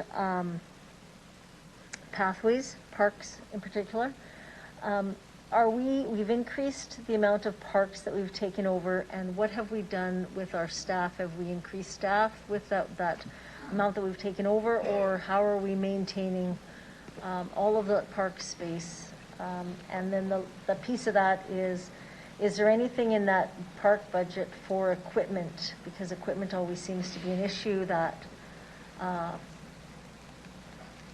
parks are important to people, obviously. In my community, I know I hear about it a lot. So I just I would like to know if there is the resources that we continue to take over park space, but sometimes the resources are not there with the added park space that we're taking over through the chair. Mr. Lacey? Through you, Mr. Chair, I'll ask Ms. Howard to respond. Through you, Mr. Chairman. So yes, as we bring in more park space, we have our calculations and we look at equipment and FTEs to be able to meet those growth needs. So I'll ask Ms. Shaley to go through the details of the budget with respect to what we've added to the parks area. Okay, Ms. Shaley? Through the chair, I can't speak to the details in terms of number of casual staff that would be added, number of seasonal staff that is. But what I do want to add is we have responded to some issues that we've heard from in new development in recent years with respect to a desire to see increased service levels in new parks, at least for the first 5 years until they're established. So we have developed new service standards And the budget ask in relation to parks does require or does include an enhanced level of service in new parks that we're taking over from the developers. And so you'll see that in the budget for 2022. Great, thank you, that's very helpful. I guess the other piece that is in regards to the, I guess, pathways or connectivity for transit and the sidewalk. Is there a conversation with, I guess, the government, or how does that work for connectivity for funding through the transit piece? If I can just get, how does that work, and are we moving forward on that through the chair? Lacey or Mr. Holden? Go ahead. So through you, Mr. Chair. So we do have a significant amount of funding right now that is allocated out of our Infrastructure Canada funding that is earmarked for transit. And as the Transit Master Plan comes forward, that's where we'll be able to provide some definition to exactly what the priorities are and where we're going to allocate that spending. So there is the opportunity to look at some of the connection pieces and applying for ISIP funding, which allows us to get 40% from the feds and 33 from the province, and then we contribute 27. So Mr. Onright may have a few additional comments, but it will be the Transit Master Plan that drives the priority in terms of where those transit dollars are invested, but they're definitely eligibility in terms of pathways and connection pieces to strengthen our transit system and that transit connectivity.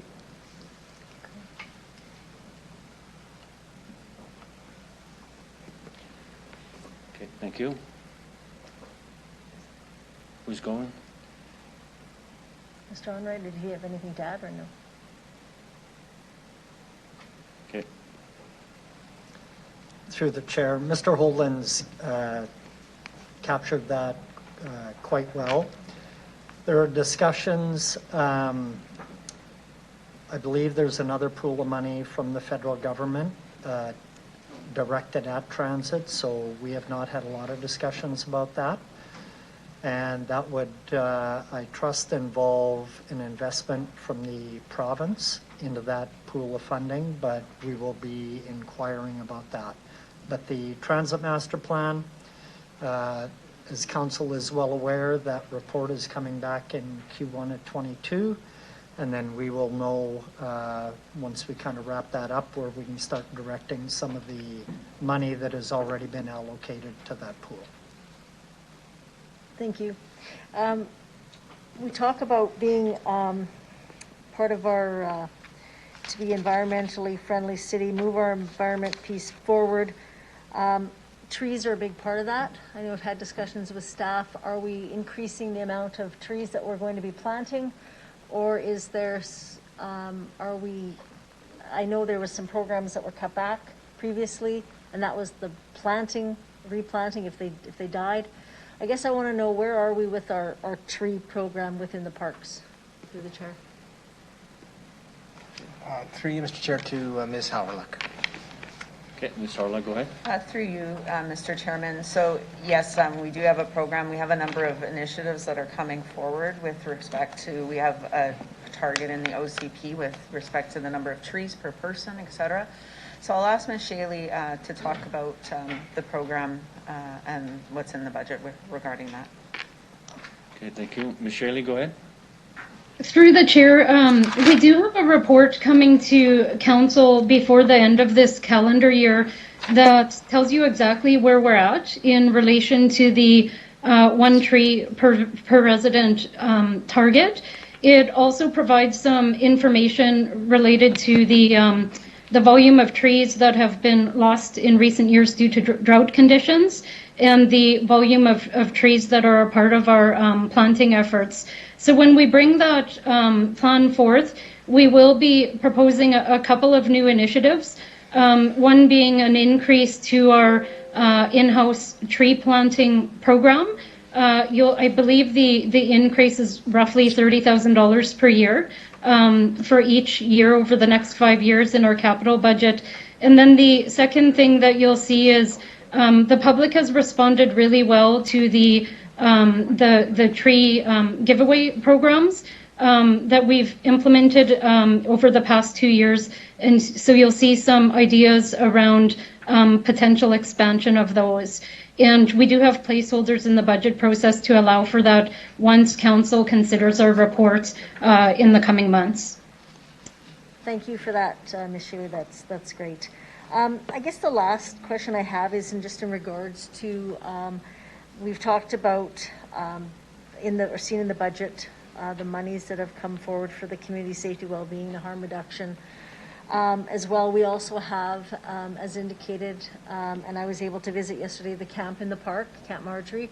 So I want to know, in short term, and we've been talking about this for a long, long time, is it something that we would be looking at in future to, within this next budget, to see if there's some type of facility or some kind of an emergent situation if we look in this regard as we move forward?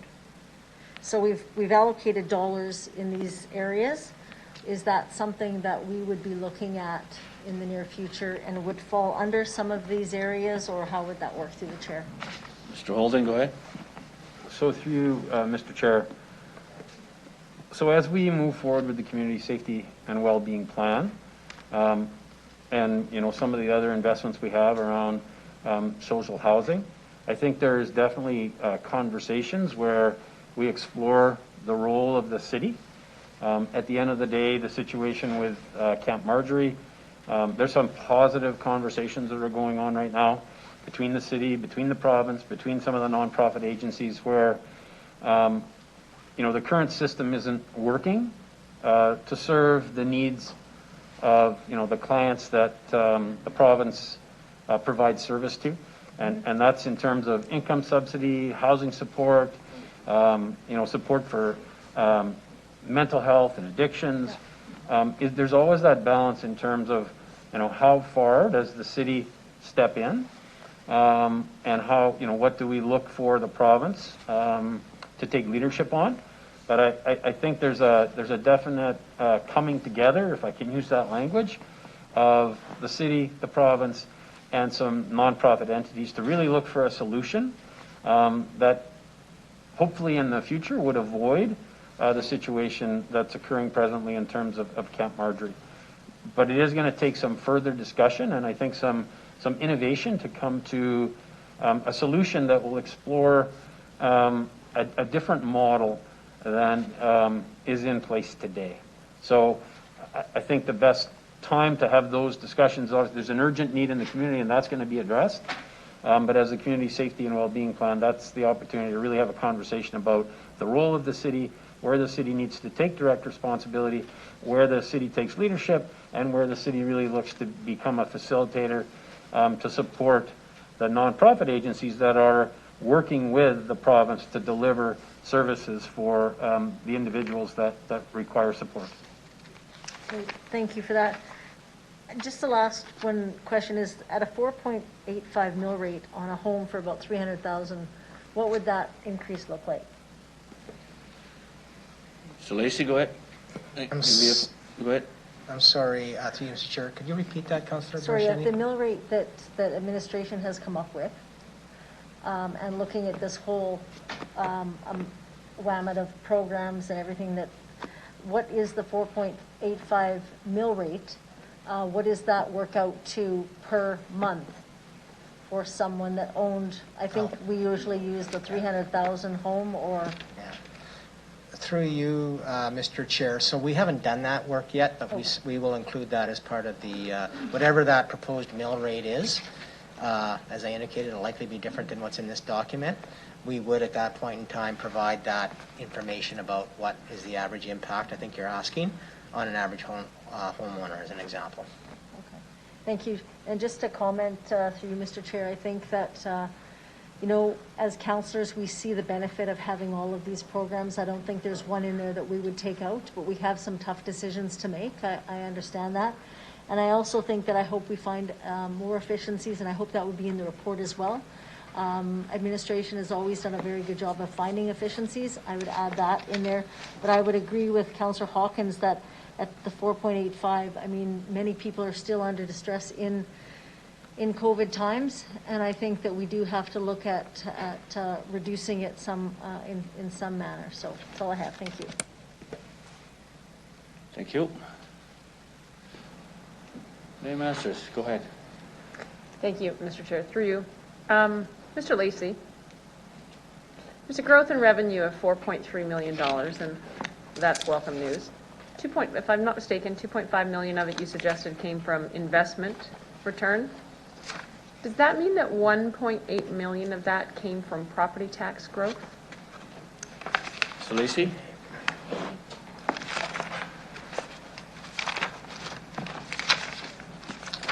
Sorry, just give me a second.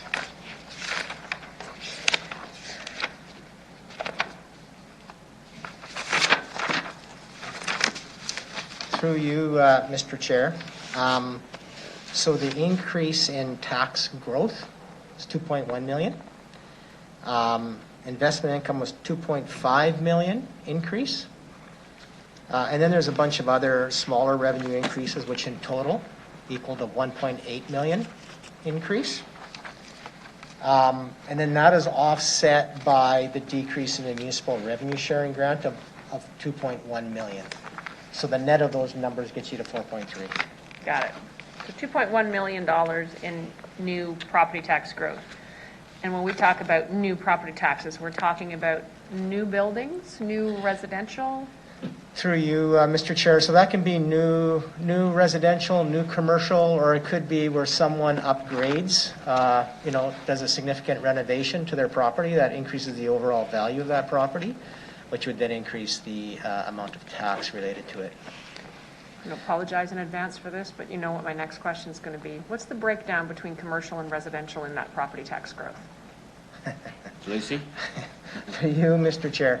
I should know that, but I think we want to get this right, so I'm going to ask Ms. Bryden, if she's online, if she could give us that exact split. Okay. Ms. Bryden, you there? I'm here.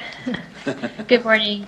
Through you, Mr. Chair. So these are purely projections, and we are projecting approximately a 1% increase in commercial and approximately 3% overall in between condominium, multifamily, and residential development. Mr. Lacey, is that a healthy split for growth? So, through you, Mr. Chair, I think I'd make a number of comments. So, this growth rate that we're forecasting for this year is lower than what we have typically forecasted in past years, and so I think that is just a reflection of what we've been seeing with respect to the amount of development, etc. I think so I'll give you my perspective on this, and there might be different perspectives. Economic growth, from my perspective, drives everything. If you have economic growth, you got more commercial businesses opening up, more production facilities, basically that non-residential tax base. As you grow that base, that should naturally then drive growth in your residential areas as well. So that would be my perspective, is that I think you want to see economic development occurring within your municipality, because I think that drives overall revenues for the city, but broader living. I'm searching for the word here. Quality of life. So I do believe economic growth results in many things, including new businesses opening up, more opportunities, and so the short answer to your question is certainly we would like to see more growth in the non-residential sector. So when I hear comments, and trust me, I'm going to hear comments, that really one of the answers to avoid mill rate increases in order to fund everything from safety, energy, sustainability, quality of life, recreational facilities, economic growth is one of the main drivers that we need to get there in order to avoid massive mill rate increases. Am I wrong in that? Through you, Madam Chair, so I would agree that economic growth does drive the overall tax base, which does help, I think, lower or moderate mill rate increases. To be frank, the property tax system it's not like your income tax based system where, as CPI drives people's incomes up just naturally, tax revenue collected on personal income tax, business income tax just grows naturally as your economy grows. That's not the case with the property tax base. So I'd say there's two components to it. One is yes, drive economic growth, overall increase your tax base. That will help. And then you just need to be mindful that, you likely can't sustain zeros forever, but it would drive down the overall rate increase required. Thank you, Mr. Lacey. Further, some comments made, and I think Councillor Bresciani touched on this. Ms. Folk, can you tell me within the survey that we were provided, how is safety defined? I see a fire truck and a police car, so how is safety defined? Ms. Folk, go ahead. So through you, Mr. Chair, I'm going to refer this question to Ms. Do you want it, Ms. Folk, or do you want me to refer survey to sirs, Ms. I think. So I'll refer to Ms. Folk, and then she may want to refer that further. I will note that, community safety comes up in two pieces in that survey. One was on the top spending priorities, but we also asked about new and emerging issues and where that priority was for our residents as well. So with that, I'll turn it over to Ms. Folk. Okay, Ms. Folk, go ahead. Through you, Deputy Mayor. Typically, we have been looking at community safety within the context of fire and protective services. Last year, when we did our pre-budget survey, we played, that's not the right word, we experimented with increasing that definition. That didn't translate to understanding within the community and residents. So we have traditionally stayed with fire and police services and then started to do some education as we've been working forward on the community well-being plan to broaden that definition. So what I would suggest to you is it is focused on traditional emergency services at this point. Thank you. Through you, Mr. Chair, did we have a comment sections within this survey? Through you, Mayor Masters, in terms of this survey, there was in terms of the COVID impacts, in terms of financial components, and that was the open-ended piece within the context of this survey. Perfect, thank you. Revenue and expenses pretty much drive the financial statements, right? So in terms of expenses, I know there's been some comments, appreciate them very much, from Councillor Hawkins relative to driving efficiencies.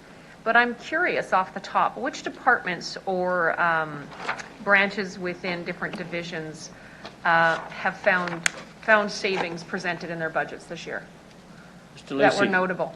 Oh, Mr. Lacey? So, through you, Mr.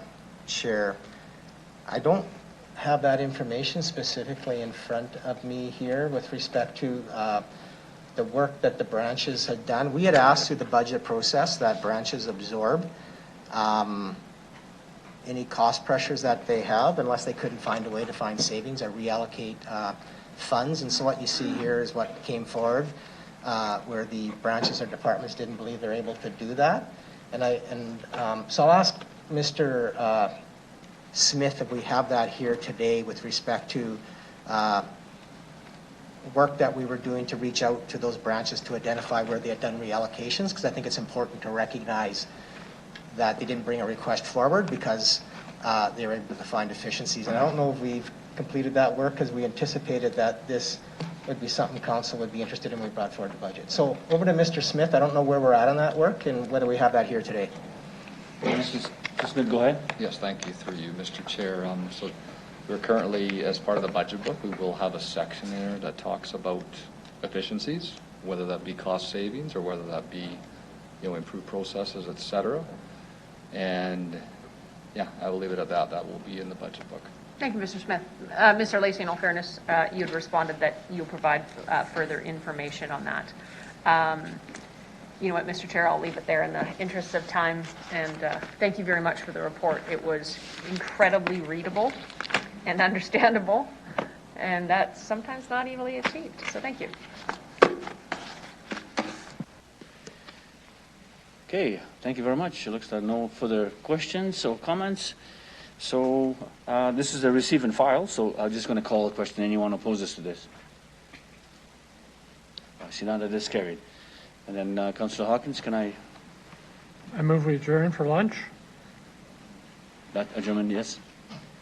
So anyone oppose it? Okay, thank you.